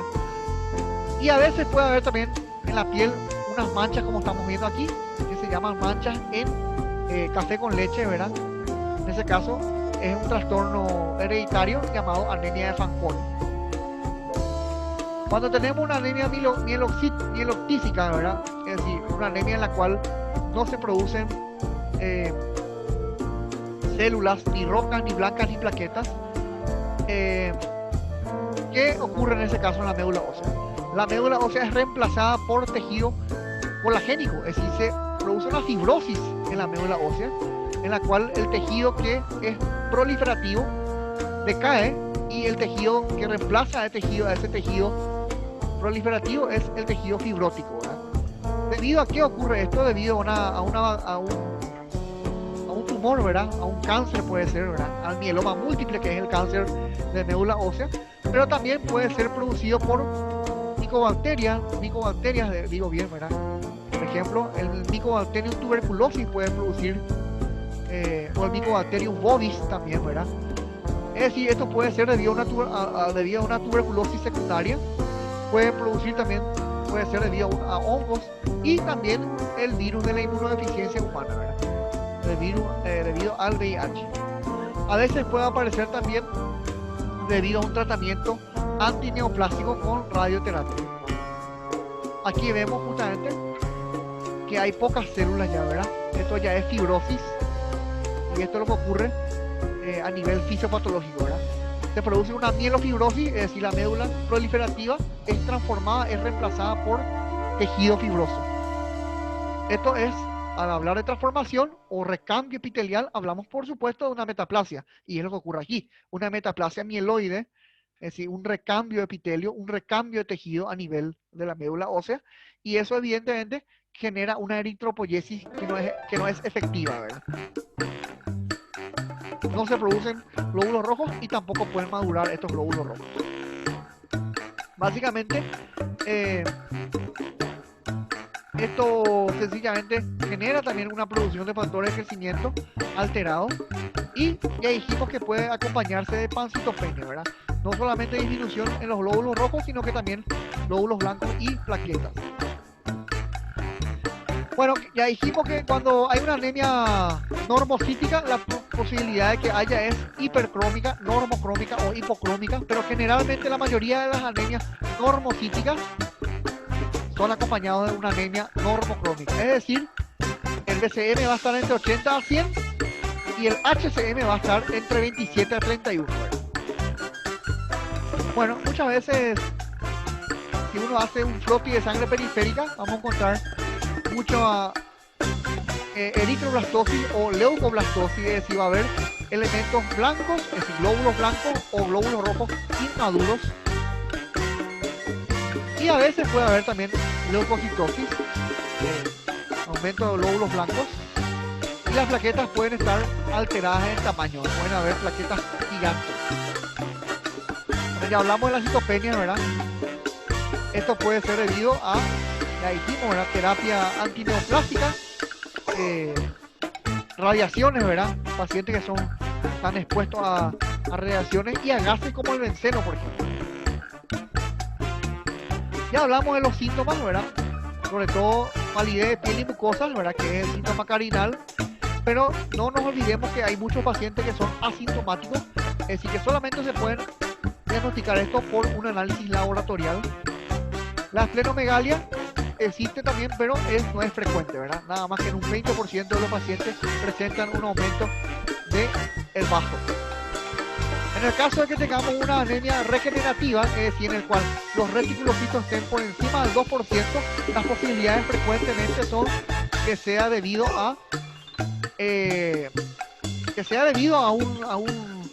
una hemorragia o bien debido a una hemólisis, a una anemia hemolítica. Y aquí está justamente la anemia que es debido a hemorragia. Básicamente puede ser, bueno, por diversas causas que produzcan hemorragia, ¿verdad? Traumatismo, ¿verdad? Rotura de órganos, rotura de varices esofágicas. Hay pacientes que tienen varices esofágicas, aumento del tamaño, dilatación de las venas en el esófago. Muchos pacientes que hacen esfuerzo para vomitar pueden generar rotura de esas varices esofágicas. Por eso es importante no realizar nunca un esfuerzo, no hacer demasiado esfuerzo para poder vomitar, ¿verdad? Hay personas que realizan demasiado esfuerzo y pueden romper alguna vena, digo bien, del esófago, y sobre todo los pacientes que tienen bulimia, ¿verdad? Que tienen bulimia debido a trastornos de ansiedad alimentaria. Las úlceras gástricas también o duodenales pueden generar, cualquier úlcera y cualquier causa de sangrado puede generar anemia, ¿verdad? Evidentemente va a haber disminución de hemoglobina, también de hematocrito. La sangre va a estar menos viscosa, va a estar más diluida. Y atención que los reticulocitos no se elevan enseguida. Se elevan a las 5 o 6 horas de haber hemorragia. Y si esta hemorragia es digamos, por varios días, el pico máximo de los reticulocitos va a estar en una semana recién. Puede haber muchas células inmaduras también. Pueden haber proeritroblastos, eritroblastos también en sangre, ¿verdad? Sí. Señal de que la médula ósea está produciendo algo. Pero lo que se produce son células inmaduras, no sencillamente las células maduras que son los glóbulos rojos. Bueno, tenemos una estadificación. Podemos clasificar a las hemorragias según la cantidad de sangre que se pierde. En primer lugar, el grado 1, en la cual tenemos una pérdida de menos del 20%. Eso vendría a ser menos de 100 ml. Básicamente no genera tantos síntomas, ¿verdad? Una pequeña inquietud, ¿verdad? Y nada más, ¿verdad? Apenas una reacción vagal. Sin embargo, si la pérdida es más de 100 ml, hasta 1500 ml, eso vendría a ser el 20 al 30% básicamente de sangre, teniendo en cuenta que tenemos 5 litros de sangre, o sea, 5000 ml. En ese caso, el paciente puede estar ansioso y puede tener ya dificultad respiratoria, es decir, línea de esfuerzo. La presión puede bajar, ¿verdad? Y puede disminuir la presión, sobre todo cuando el paciente se para. A eso se llama hipotensión ortostática, y evidentemente al haber una hipotensión, el corazón va a generar una respuesta que consiste en taquicardia. Si el paciente pierde del 30 al 40% del volumen sanguíneo, eso corresponde a 1500 a 2000 ml, básicamente el paciente ya puede tener síncope, un colapso cardiocirculatorio. También va a haber hipotensión y taquicardia. Y si la pérdida es más de 2 litros de sangre, más del 40, si la pérdida ya es más del 40%, evidentemente el paciente puede tener confusión, va a tener dificultad respiratoria, eso es signo de shock, ¿verdad? Choque, y eso puede llevar inclusive al coma y a la muerte. La otra posibilidad de que tengamos una anemia normocítica es la hemólisis, ¿verdad? La anemia hemolítica. Y vamos a ver que la anemia hemolítica puede ser por causas intrínsecas y extrínsecas. Bueno, la hemólisis es la destrucción de glóbulos rojos, o bien que un glóbulo rojo viva menos de lo que tiene que vivir. Podemos clasificar en anemia hemolítica aguda cuando esto dura menos de 3 meses, y cuando dura más de 3 meses es crónica. Hay anemias que son debido a fármacos, hay hemólisis producidas por fármacos y por venenos también, sobre todo el veneno de la víbora puede producir hemólisis. En este caso es adquirida, pero también pueden haber en forma hereditaria. Y según la causa o según el mecanismo fisiopatológico que produce la anemia hemolítica, podemos tener causas intrínsecas y extrínsecas que vamos a explicar ahora justamente. Aquí tenemos justamente la anemia hemolítica. ¿Por qué se puede dar? Puede ser que haya una alteración en la membrana. Una membranopatía puede generar una hemólisis, es decir, una anemia hemolítica, o también las hemoglobinopatías, alteraciones dentro de la hemoglobina, ya sea por una mutación de algún aminoácido. Sabemos que la hemoglobina es una proteína cuaternaria, está formada por aminoácidos. Una mutación o un cambio, una sustitución entre aminoácidos puede generar una hemoglobinopatía, ¿verdad? Y eso desencadena en una anemia hemolítica de causa intrínseca. O sea que alteración dentro de la hemoglobina o alteración en la membrana del glóbulo rojo produce anemia hemolítica, produce hemólisis, pero de causa intrínseca. También las enzimas que forman parte también pueden generar anomalías en esas enzimas, pueden generar anemia hemolítica. Pero además de eso pueden haber causas externas, causas extrínsecas, que no tengan nada que ver con el glóbulo rojo ni con la membrana que rodea, ni con la hemoglobina, ¿verdad? Entonces, ¿por qué se puede dar una hemólisis que no sea por problema de membrana o por problema de la hemoglobina? Puede ser que se formen anticuerpos contra los propios glóbulos rojos. Es decir, pueden haber reacciones inmunes, reacciones autoinmunes, en las cuales el propio cuerpo empieza a producir anticuerpos contra los propios glóbulos rojos. Por ejemplo, en un VIH se puede generar esto, o debido al citomegalovirus, o debido a un virus llamado virus de Epstein-Barr, se pueden generar anticuerpos contra el propio glóbulo rojo. Eso es una causa extrínseca de hemólisis, es decir, de anemia hemolítica. Pueden haber traumatismos en los vasos sanguíneos también, rotura de vasos sanguíneos, debido a infecciones, ¿verdad? Sobre todo el citomegalovirus, el VIH, el virus de Epstein-Barr, el Mycobacterium tuberculosis, ¿verdad? Y también el aumento del vaso, ¿verdad? Un aumento de vaso que genere un hiperesplenismo, ¿verdad? Un aumento de la función del vaso. Eso también puede generar hemólisis por causa extrínseca, es decir, causa ajena a la hemoglobina o a la membrana del glóbulo rojo. Entonces, estas son las causas fisiopatológicas por las cuales se va a producir una hemólisis o, lo mismo, ¿verdad?, anemia hemolítica. Causa intrínseca, ya dijimos, ¿verdad?, una alteración en la membrana del glóbulo rojo. Sabemos que la membrana de cualquier célula, ¿verdad?, como en este caso también el glóbulo rojo, está formado por proteínas membranosas, transmembranas, como vemos aquí, y proteínas integrales que se unen a los hidratos de carbono y forman las glicoproteínas, como en este caso, y por supuesto los lípidos, ¿verdad?, que van a formar la doble capa de membrana, la bicapa lipídica. Entonces, algún tipo de trastorno que afecte a estas proteínas de la membrana o a los lípidos o a los oligosacáridos, que son los hidratos de carbono, pueden generar una hemólisis por causa intrínseca. Cualquier trastorno de membrana va a generar hemólisis. Porque evidentemente, si la membrana se deforma o si se destruye la membrana, se destruye todo el glóbulo rojo. O bien el glóbulo rojo va a vivir menos. ¿Por qué se puede generar un trastorno a la membrana? ¿Cuál es el mecanismo fisiopatológico por el cual se puede formar una membrana? Hace rato acabamos de hablar de que la membrana el glóbulo rojo puede tener diferentes formas. Esferocitos, eliptocitos, puede tener sencillamente poiquilocitosis, ¿verdad? Entonces, evidentemente que pueden haber alteraciones en la forma del glóbulo rojo debido a trastorno membranoso, trastorno en la membrana. ¿Por qué puede ser eso? Generalmente la mayoría de las ocasiones en las cuales se produce una deformidad en la membrana o cambia la forma de la membrana es debido a un trastorno en las proteínas que conforman el citoesqueleto.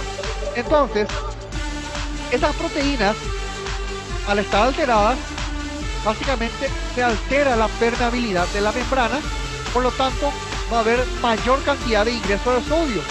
El sodio ingresa en forma más abundante a la célula, y si entra sodio, pues también entra el agua. Ya sabemos que el sodio va donde va el agua va donde va el sodio. Si existe una mayor permeabilidad para el sodio va a entrar en más cantidad a la célula. Eso va a hacer que también ingrese más agua. Si entra mucho sodio, pues se va a eliminar más potasio, se va a perder el potasio. Evidentemente también que al entrar el sodio, al entrar el agua va a hacer que la célula se hinche, se edematice, y por lo tanto el glóbulo rojo pierda su forma y adquiera una forma de esfera, ¿verdad? Es lo que generalmente se ocurre en una enfermedad llamada esferocitosis hereditaria. O sea que muchos pacientes ya nacen con esferocitos debido a estos mecanismos fisiopatológicos. Y no solamente las proteínas pueden estar alteradas, también pueden disminuir la cantidad de lípidos, que son muy importantes. Sabemos por fisiología y por biología, la cantidad de lípidos es importante para la semipermeabilidad de la membrana. Si disminuye la cantidad de lípidos, evidentemente también la membrana va a perder su forma y el glóbulo rojo, por supuesto, va a perder su forma habitual y se van a formar esferocitos. Y eso va a generar, la esferocitosis hereditaria va a ser un desencadenante de que los glóbulos rojos puedan romperse, y eso es lo que va a producir la hemólisis. O bien, si el glóbulo rojo no se rompe, lo que va a afectar es la calidad de vida de ese glóbulo rojo, y el glóbulo rojo va a fallecer antes de sus 120 días. La mayoría de las proteínas que suelen estar alteradas son la espectrina y la anicrina, que son las proteínas en la cual ocurre mayor déficit. Pueden haber otras proteínas, ¿verdad? La beta-espectrina, la alfa-espectrina, ¿verdad? La proteína 3, ¿verdad? Pero la mayoría de las veces el problema está en la espectrina y en la anicrina. Entonces, eso lleva a que el glóbulo rojo se deforme, adquiera una forma de esfera perfecta, y al estar así, de esa forma, de forma de esferocito, básicamente son secuestrados estos glóbulos rojos, son llevados al vaso, ¿verdad? Que es el lugar donde van a ser destruidos, y básicamente el vaso adquiere una mayor actividad, y eso es lo que lleva al hiperesplenismo, ¿verdad? Por lo tanto, al haber un hiperesplenismo también, al haber una mayor actividad del vaso y mayor muerte de glóbulos rojos, eso va a generar a que haya un aumento de bilirrubina, ¿verdad? Va a haber una hiperbilirrubinemia en sangre también, ¿verdad? Aumento de bilirrubina en sangre. Es decir, un examen de bilirrubina hepática, un perfil hepático también puede ser como un perfil diagnóstico para saber si estamos en presencia de una anemia hemolítica, y por supuesto los estudios de imagen donde van a mostrar que hay una hepatomegalia, ¿verdad? Un aumento de hígado por aumento de la bilirrubina y un aumento de vaso por el hiperesplenismo, ¿verdad? Tendremos entonces por estudio de imagen una hepatoesplenomegalia. También podemos tener elictocitosis hereditaria, ¿verdad? En el cual los glóbulos rojos van a adquirir la forma de esfera, la forma de elixir. En ese caso, el problema está con la proteína 4 y la proteína 3, ¿verdad? Que van a desestabilizar la membrana y le van a dar mayor rigidez a la membrana. Y el glóbulo rojo, al tener rigidez a su membrana, ya no se va a poder adaptar ya no va a poder moldearse. Nosotros sabemos que los glóbulos rojos son los que tienen esa particularidad de poder moldearse, adaptarse a la superficie, y bueno, la membrana está rígida, ya no van a poder adaptarse, ya no van a poder amoldarse. También puede haber hemólisis debido a trastornos enzimáticos, sobre todo de estas enzimas que vemos aquí. Esto va a generar a que haya un defecto en la glicólisis, ¿verdad? Que sabemos que también se llama vía de Enden-Meyerhof, ¿verdad? Un déficit de enzimas, sobre todo en mayor frecuencia de la piruvato quinasa, en el 95% de casos, va a generar a que haya un trastorno en la glicólisis, que vamos a explicar ya.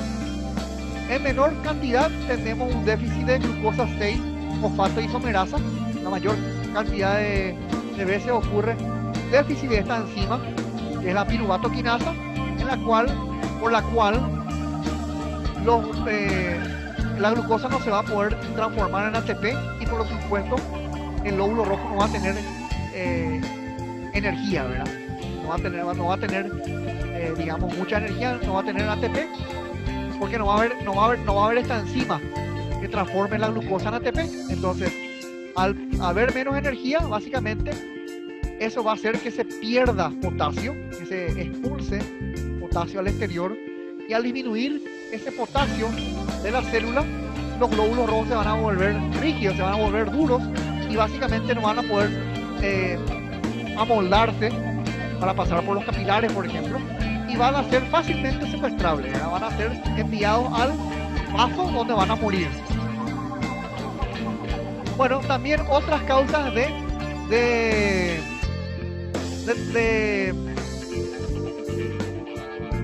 la anemia hemolítica, otras causas de hemólisis son los trastornos de hemoglobina, es decir, las hemoglobinopatías. Estos generalmente son hereditarios. Básicamente le dijimos cualquier alteración que afecte a la hemoglobina, cualquier alteración en las cadenas de la globina, que son las cuatro que van a formar la hemoglobina. Sabemos que la hemoglobina está formada por 4 cadenas de globina. Generalmente, en la mayoría de la población mundial, hay 2 cadenas alfa y 2 cadenas beta, corresponden a la hemoglobina del adulto. Cualquier alteración, cualquier aminoácido, por más que sea un aminoácido, ya afecta a toda la hemoglobina, y por lo tanto va a generar una destrucción masiva de glóbulos rojos, o sea, una hemólisis, ¿verdad? Generalmente los aminoácidos pueden ser sustituidos por otros, ¿verdad? Y eso es lo que lleva a las hemoglobinopatías, y generalmente esto ocurre en mayor frecuencia en las cadenas beta.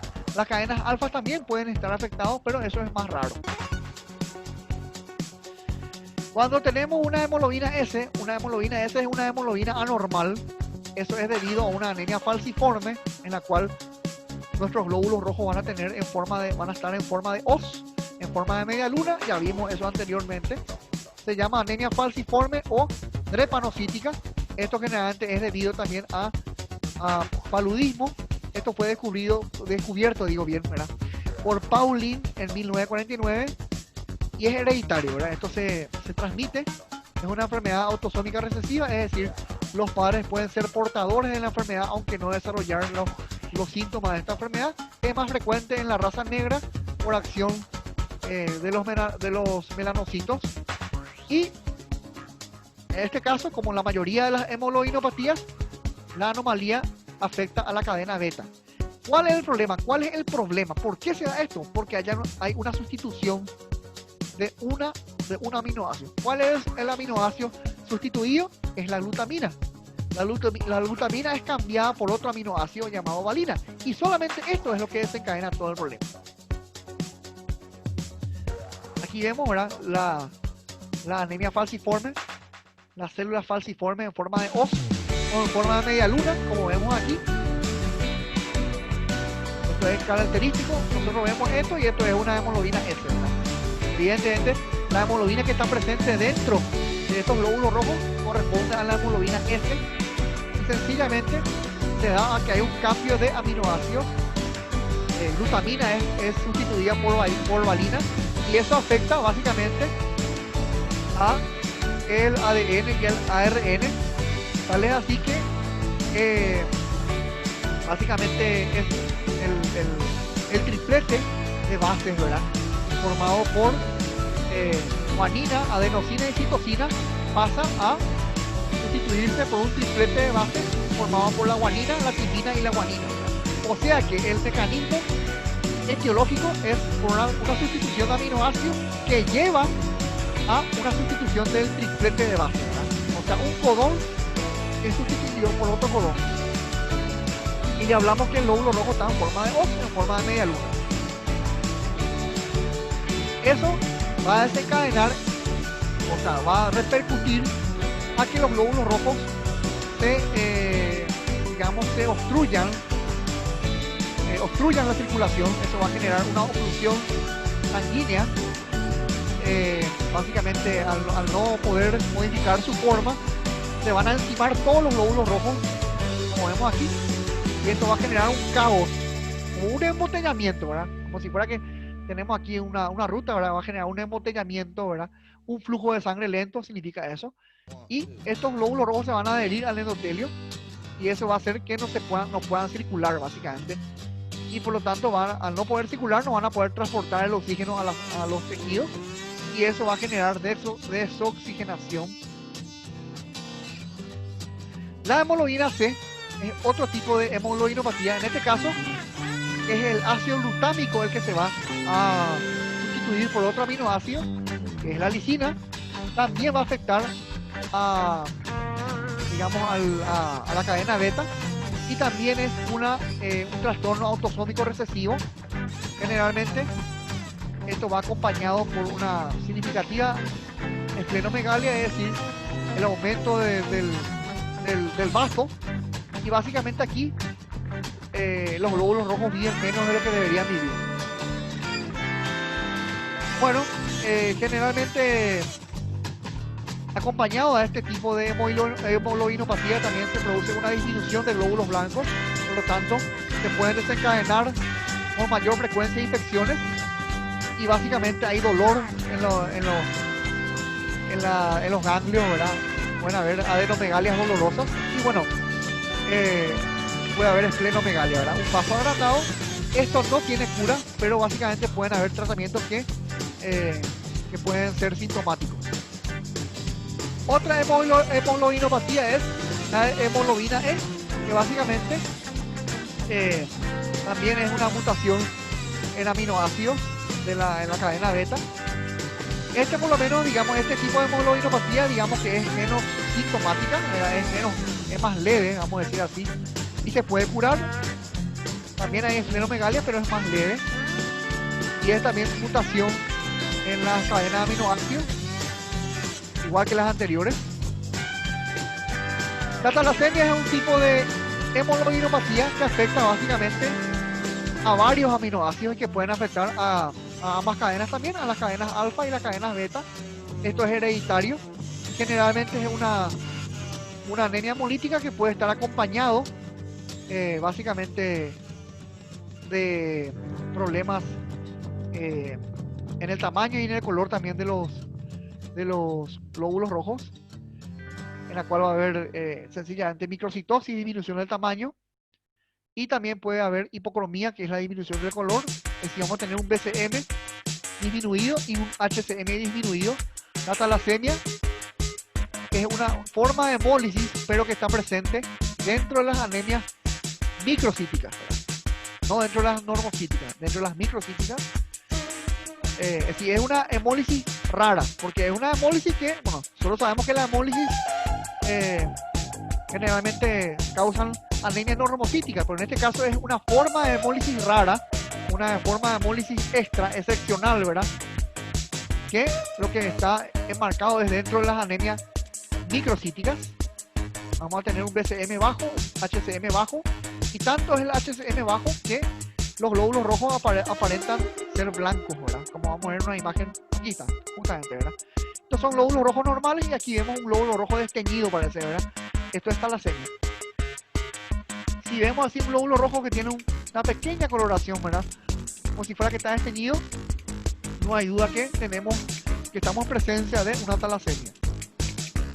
Y según la cadena que afectan, se pueden dividir en alfa talasemia o beta talasemia. Las más frecuentes siempre son las beta talasemias. Generalmente se pueden afectar varios genes, ¿verdad? De cada cadena. Y la talasemia alfa, bueno, la cadena que afecta es la cadena alfa. Tenemos 4 grados de talasemia alfa, ¿verdad? El menos sintomático, el que es asintomático, se llama portador silencioso. El alfa menor, que vamos a ver enseguida, que presenta menos cantidad de genes afectados. La hemoglobina H y la más grave de todas, que es la talasemia alfa mayor. El portador silencioso es el más leve, si no presenta síntomas, es asintomático. Y en este caso es hereditario, se puede transmitir. Y básicamente acá es tan leve que solamente un gen de esta globina alfa es lo que falta, ¿verdad? O está en forma defectuosa. Nada más que un gen, entonces no es tan grave. La alfa menor, aquí sí ya 2 genes son las que están en forma defectuosa, están en forma alterada, o bien faltan 2 genes, ¿verdad? De los 4 genes, recordemos que hay 4 genes por cada globina, hay 2 genes que faltan, ¿verdad? Entonces es un poco más grave que la anterior, ¿verdad? Aunque no es tampoco tan grave, es leve, tampoco presenta síntomas y lo único que puede presentar es una pequeña anemia, ¿verdad? También se puede transmitir de generación en generación. Luego tenemos, aquí vemos lo normal, ¿verdad? Los 4 genes normales. El portador silente o la enfermedad silenciosa, en la cual falta un solo gen. En la alfa talasemia, digamos que tenemos la alfa talasemia menor, 2 genes faltantes, como vemos aquí. En la hemoglobina H ya tenemos 3 genes que son los que faltan, o bien son 3 genes los alterados, es decir, de 4 genes, 3 son los que están alterados. Esto sí ya es una anemia un poco más moderado, ¿verdad? Aquí ya pueden haber infecciones virales y puede estar debido también a medicamentos que son los famosos sulfametoxazol, medicamentos antibióticos. En este caso también va acompañado de una esplenomegalia, agrandamiento del vaso, y puede causar en ocasiones presencia de cálculos biliares por aumento de la bilirrubinemia. Y la más grave de todas es la talasemia alfa mayor. En este caso los 4 genes faltan, ¿verdad? O sea, no hay genes. Y es tan grave que básicamente el paciente puede morir en el momento del nacimiento, ¿verdad? Como dice acá, nacen sin vida o sencillamente mueren algunas pocas horas después del parto. Si el paciente sobrevive a esto, el problema es que va a tener que ser transfundido toda la vida. Va a necesitar transfusiones de sangre por vida, ¿verdad? Porque prácticamente no hay genes. Necesita la sangre de otro paciente para poder vivir. Es una anemia grave y básicamente se acompaña casi siempre de insuficiencia cardíaca y también de edema, la acumulación de líquido. Aquí vemos, ¿verdad?, la hemoglobina H, en la cual 3 genes son los que están defectuosas, ¿verdad? 1, 2 y 3. Y aquí vemos la talasemia alfa mayor, en la cual los 4 genes pueden estar alterados. Y tenemos la talasemia beta. Bueno, básicamente el nombre ya dice todo, ¿verdad? Afecta a las cadenas beta de la hemoglobina y básicamente se puede dividir en tres estadios, ¿verdad? La talasemia leve, la intermedia o moderada también, y la grave. Bueno, la anemia falciforme ya hemos dicho que es una anemia en la cual tenemos deformidad de la membrana, en la cual los glóbulos rojos van a tener la forma de, más un locote también, ¿verdad? Forma una ajita, me parece, ¿verdad? Forma de hoz o forma de, básicamente, de media luna. Y esto se debe a que hay un trastorno en la membrana del glóbulo rojo y también a que aumenta la viscosidad de la sangre. Es decir, esto va a generar aumento también de viscosidad en la sangre, porque sencillamente va a haber una obstrucción. Dijimos anteriormente, un embotellamiento de glóbulos rojos que van a hacer que el flujo sea más lento en la sangre y que aumente, por lo tanto, la viscosidad en la sangre. Aquí vemos, ¿verdad?, glóbulos rojos que se van a obstruir, van a generar una vasoobstrucción una vasoclusión a través, en los vasos sanguíneos, y que van a hacer que los glóbulos rojos vivan menos, ¿verdad? Que se produzca una hemólisis prematura. Y esto va a generar daños en varios órganos, ¿verdad? Casi todos los órganos van a haber daño, ¿verdad? Porque al haber hipoxia, ¿verdad? Esto va a generar hipoxia, ¿verdad? Cuando hay una vasoclusión, los glóbulos rojos no van a poder ser transportados, y eso va a generar a que el oxígeno no llegue a los tejidos, se produzca una hipoxia, y esto va a generar daño en cualquiera de estos órganos que vemos aquí. En el sistema nervioso también, ¿verdad? Pueden generarse trombosis, en los ojos puede haber hemorragia, y básicamente pueden generar también úlceras. En el embarazo es muy grave esto, básicamente produce aborto espontáneo, ¿verdad? Porque genera bastantes complicaciones, y bueno, una de las causas más graves es que produce la muerte del feto, ¿verdad? Es decir, un aborto espontáneo. Y por supuesto que puede generar infartos, necrosis en la madre, inclusive también es grave para la madre también. Aquí vemos una vez más, es una enfermedad hereditaria, la forma que adquieren los glóbulos rojos. Tenemos que tener en cuenta también que existen alteraciones de los glóbulos rojos en las cuales la hemoglobina no tiene tanta afinidad por el oxígeno, por lo tanto va a tener más bien oxígeno, es decir, va a tener más bien afinidad por el dióxido de carbono, y eso va a generar básicamente cianosis, ¿verdad? La coloración azulada de piel y mucosa. Por otras veces, en otras ocasiones, básicamente el hierro en el que está en estado 3 no va a poder ser convertido al estado 2, por lo tanto el oxígeno no va a ser captado por la hemoglobina no va a poder tener afinidad por el oxígeno. Las causas extrínsecas de hemólisis, recordemos, son básicamente los anticuerpos.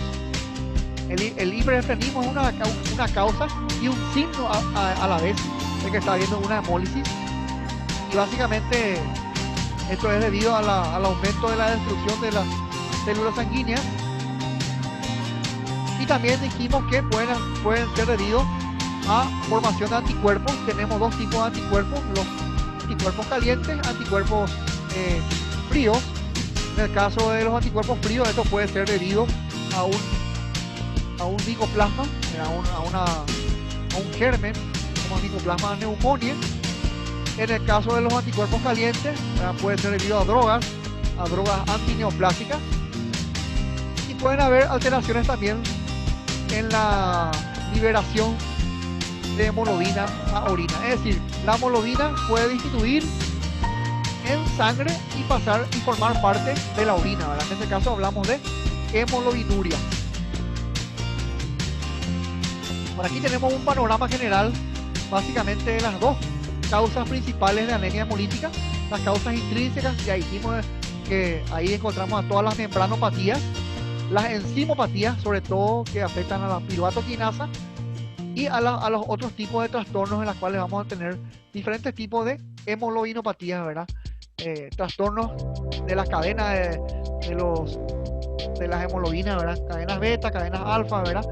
Las causas extrínsecas se deben a infección, sobre todo el paludismo, a la producción de anticuerpos contra los glóbulos rojos. Pueden haber también algunos fármacos, algunas toxinas, y trastornos como por ejemplo la coagulación intravascular diseminada y el síndrome hemolítico urémico, que básicamente va a generar el paso de hemoglobina, también la púrpura trombocitopénica idiopática trombogénica, ¿verdad? El PTT o el PTI, ¿verdad? Que van a generar que básicamente esta hemoglobina de la sangre pase a la orina y produzca lo que es la hemoglobinuria, ¿verdad? Que generalmente es temporal, es paroxística y generalmente ocurre a la noche. Y por último, para terminar nuestra unidad, en la cual hablamos sobre la fisiopatología de los glóbulos rojos, vamos a hablar de la anemia macrocítica, la anemia en la cual tenemos un BCM aumentado por encima de 100, y que se puede dividir nuevamente en dos grandes grupos: megaloblástica y no megaloblástica. Dijimos al inicio de nuestra presentación que la anemia macrocítica de tipo megaloblástica es prácticamente sinónimo de déficit de vitamina B12 y de ácido fólico. Y la no megaloblástica puede ser debido a problemas hepáticos o problemas hormonales como el hipotiroidismo, por ejemplo. Aquí tenemos la anemia macrocítica, bueno, valores por encima de 100, ¿verdad? Pentolitros, en las cuales podemos dividir en dos partes, ¿verdad? Megaloblástica y no megaloblástica. En el caso de que tengamos una no megaloblástica, esto puede ser debido a problemas básicamente hepáticos, tiroideos, ¿verdad? Hepatopatía, hepatitis, por ejemplo, ¿verdad? E hipotiroidismo también. Y en el caso de que tengamos un trastorno megaloblástico, en el cual los glóbulos rojos van a ser grandes, ¿verdad? Generalmente esto va acompañado de una hipercromía, ¿verdad? El aumento del HCM por encima de 31. Esto generalmente es debido a déficit de vitamina B12 y ácido fólico, casi siempre, ¿verdad? A veces hay trastornos también nucleares, es decir, trastornos que afectan a la producción del ADN, y debido a fármacos también, pero generalmente eso es muy raro. La mayoría de las veces que se da una anemia megaloblástica es déficit de el folato, ¿verdad? Del ácido fólico, o déficit de la cobalamina, que es la vitamina B12. ¿Y por qué se puede dar eso, verdad? En el caso del folato, ¿verdad? El ácido fólico puede ser por un trastorno de mala absorción a nivel intestinal o a nivel gástrico, por falta de nutrición o por un aumento en la demanda. Pueden haber fármacos también antineoplásicos que produzcan esto, por exceso de pérdidas, ya sea por vía fecal, ¿verdad? O por un conjunto de todas ellas, ¿verdad? En este caso hablamos de causas mixtas. Y en el caso de la cobalamina, de la vitamina B12, generalmente puede ser por déficit en la nutrición, ¿verdad? O también puede ser por pérdidas, en ese caso hablamos de anemia perniciosa, pero no olvidar que también puede ser por una mala absorción. En el caso de que haya un déficit de vitamina B12 por mala absorción, en ese caso puede ser de que haya una atrofia de las células parietales del estómago. Recordemos que las células parietales del estómago, además de producir ácido clorhídrico, producen factor intrínseco, y por lo tanto el factor intrínseco va a generar la absorción de la vitamina B12. Si no hay factor intrínseco, entonces no va a haber absorción, y entonces se va a generar un déficit de la cobalamina, o sea, de la vitamina B12, por mala absorción. Muchas veces pueden haber trastornos autoinmunes que justamente produzcan anticuerpos, o sea, autoanticuerpos contra la propia célula parietal, o sea, generando una atrofia de las células parietales, o bien que las propias células parietales produzcan anticuerpos antifactor intrínseco, o sea, evitando que se produzca este factor intrínseco. La anemia megaloblástica, que es la más frecuente de las anemias macrocíticas, son, dijimos ya, debido principalmente al déficit de la vitamina B12 y del ácido fólico. Cuando nos referimos exclusivamente a la vitamina B12, esto lleva el nombre de anemia perniciosa. Muchas veces esto se debe a anticuerpos, ¿verdad? A trastornos autoinmunes, en la cual se producen anticuerpos contra las propias células parietales, ¿verdad? Y bueno, si se producen anticuerpos contra estas células parietales, las células parietales se van a destruir y ya no se va a poder formar el factor intrínseco. Eso genera una atrofia, ¿verdad?, en el estómago, y además de no poder producirse el factor intrínseco, tampoco se va a producir básicamente el ácido clorhídrico. Va a haber una disminución de ácido clorhídrico, y básicamente esto es genético, ¿verdad? Hay una pequeña parte de anemia megaloblástica llamada juvenil, en la cual básicamente no se observan anticuerpos, pero sencillamente la célula parietal no produce tanto factor intrínseco. Puede asociarse a varias enfermedades también este tipo de anemia, a enfermedades endócrinas como la diabetes mellitus o el hipoparatiroidismo, ¿verdad?, en el cual se disminuye la producción del PTH, o sea, de la hormona paratiroidea. Está asociado también a las crisis de hipertiroidismo llamado tirotoxicosis y también, sobre todo, a una enfermedad reumática llamada lupus eritematoso sistémico, abreviado LES, ¿verdad? La vitamina B12 básicamente es una vitamina que en el duodeno es separada por unas enzimas pancreáticas que se van a unir al factor intrínseco para que puedan ser absorbidas. Y básicamente esta vitamina B12 después se transforma en trancobalamina, que es la forma en la cual va a ser transportada por la sangre para que puedan ser llevadas a los tejidos. En el hígado hay un depósito de esta vitamina B12, por lo tanto eso va a facilitar que esta anemia no se produzca desde la noche a la mañana, ¿verdad? Para que uno tenga anemia megaloblástica, no es que en 2 días se va a producir esto, ¿verdad? Cuando se acaben los depósitos de vitamina B12, ahí recién va a desencadenarse este tipo de anemia. O sea que esta anemia es difícil que se dé, pero se puede dar igual, ¿verdad? Porque tenemos un depósito en el hígado que es de 2 a 7 miligramos, ¿verdad? Y la circulación a nivel del hígado es sencillamente de 1 microgramo por día. Hay muchos alimentos que aportan este tipo de vitaminas, sobre todo encontramos los productos cárnicos y productos lácteos, aunque tenemos que tener en cuenta que la cocción, ¿verdad? Cuando se cocina estos alimentos puede disminuir la cantidad de la concentración de estas vitaminas en los alimentos. El consumo diario es nada más que de 10 a 30 gramos por día y la absorción nada más que ocurre de 2 a 5 microgramos por día.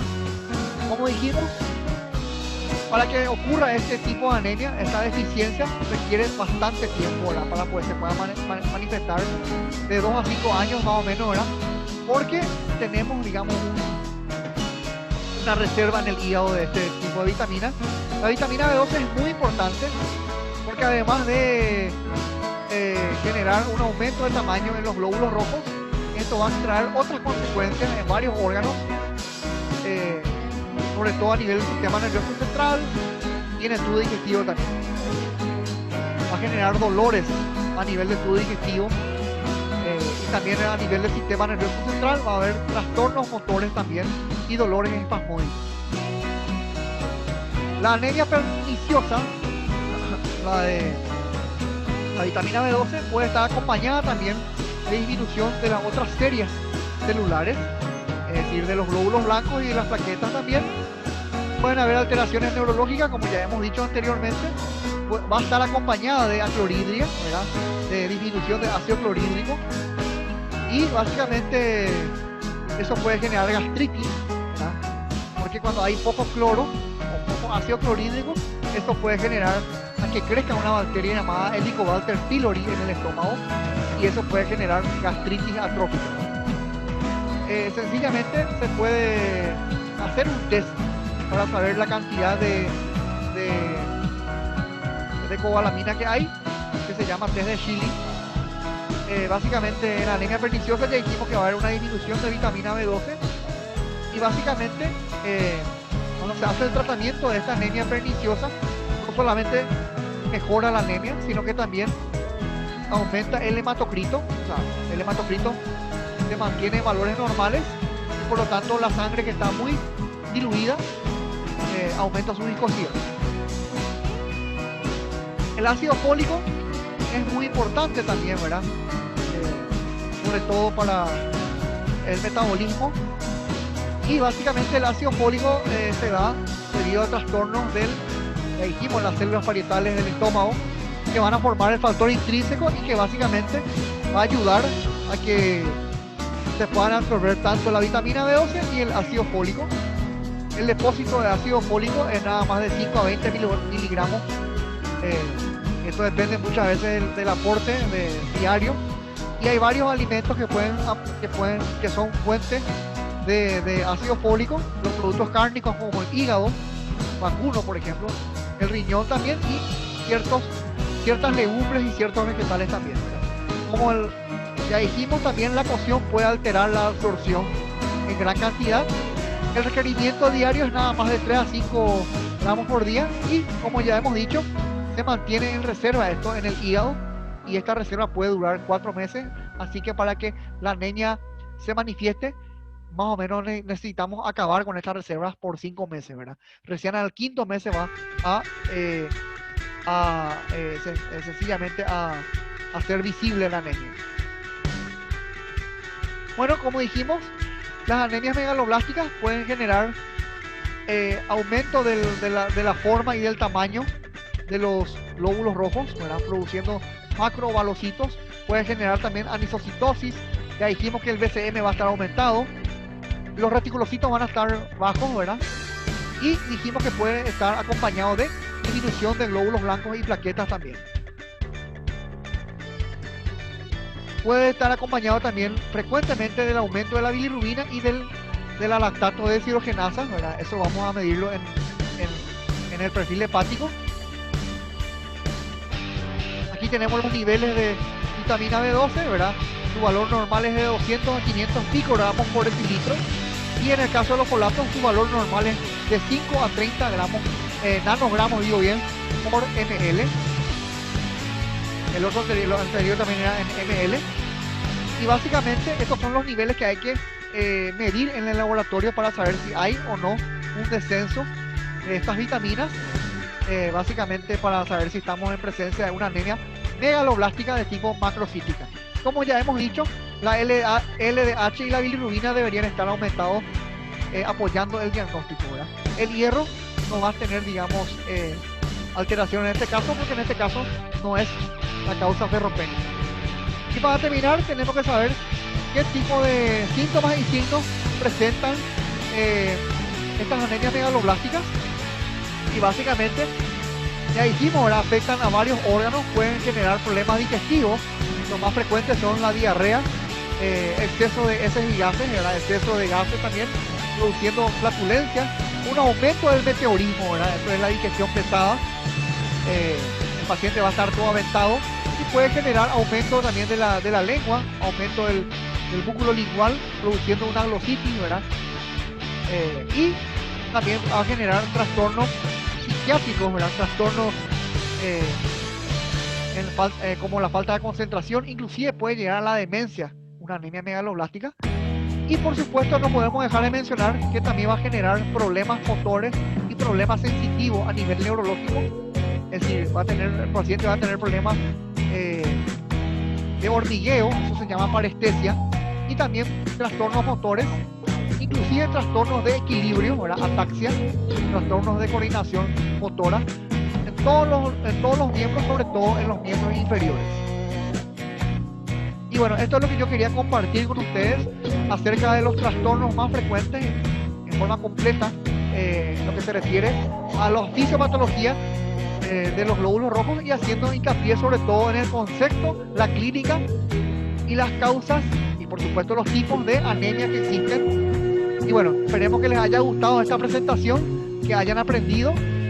Les agradezco a los que le dan me gusta a mi video y a los que también se suscribieron a mi canal. Si quieren dejarme un comentario, lo pueden hacer ahí abajo. Me gustaría, si les gustó el video, que le pudiesen dar un me gusta al video. Y bueno, si se pueden suscribirse a mi canal para tener mayor novedad acerca de próximos videos. Bueno, eso es todo y bueno, muchas gracias por su atención.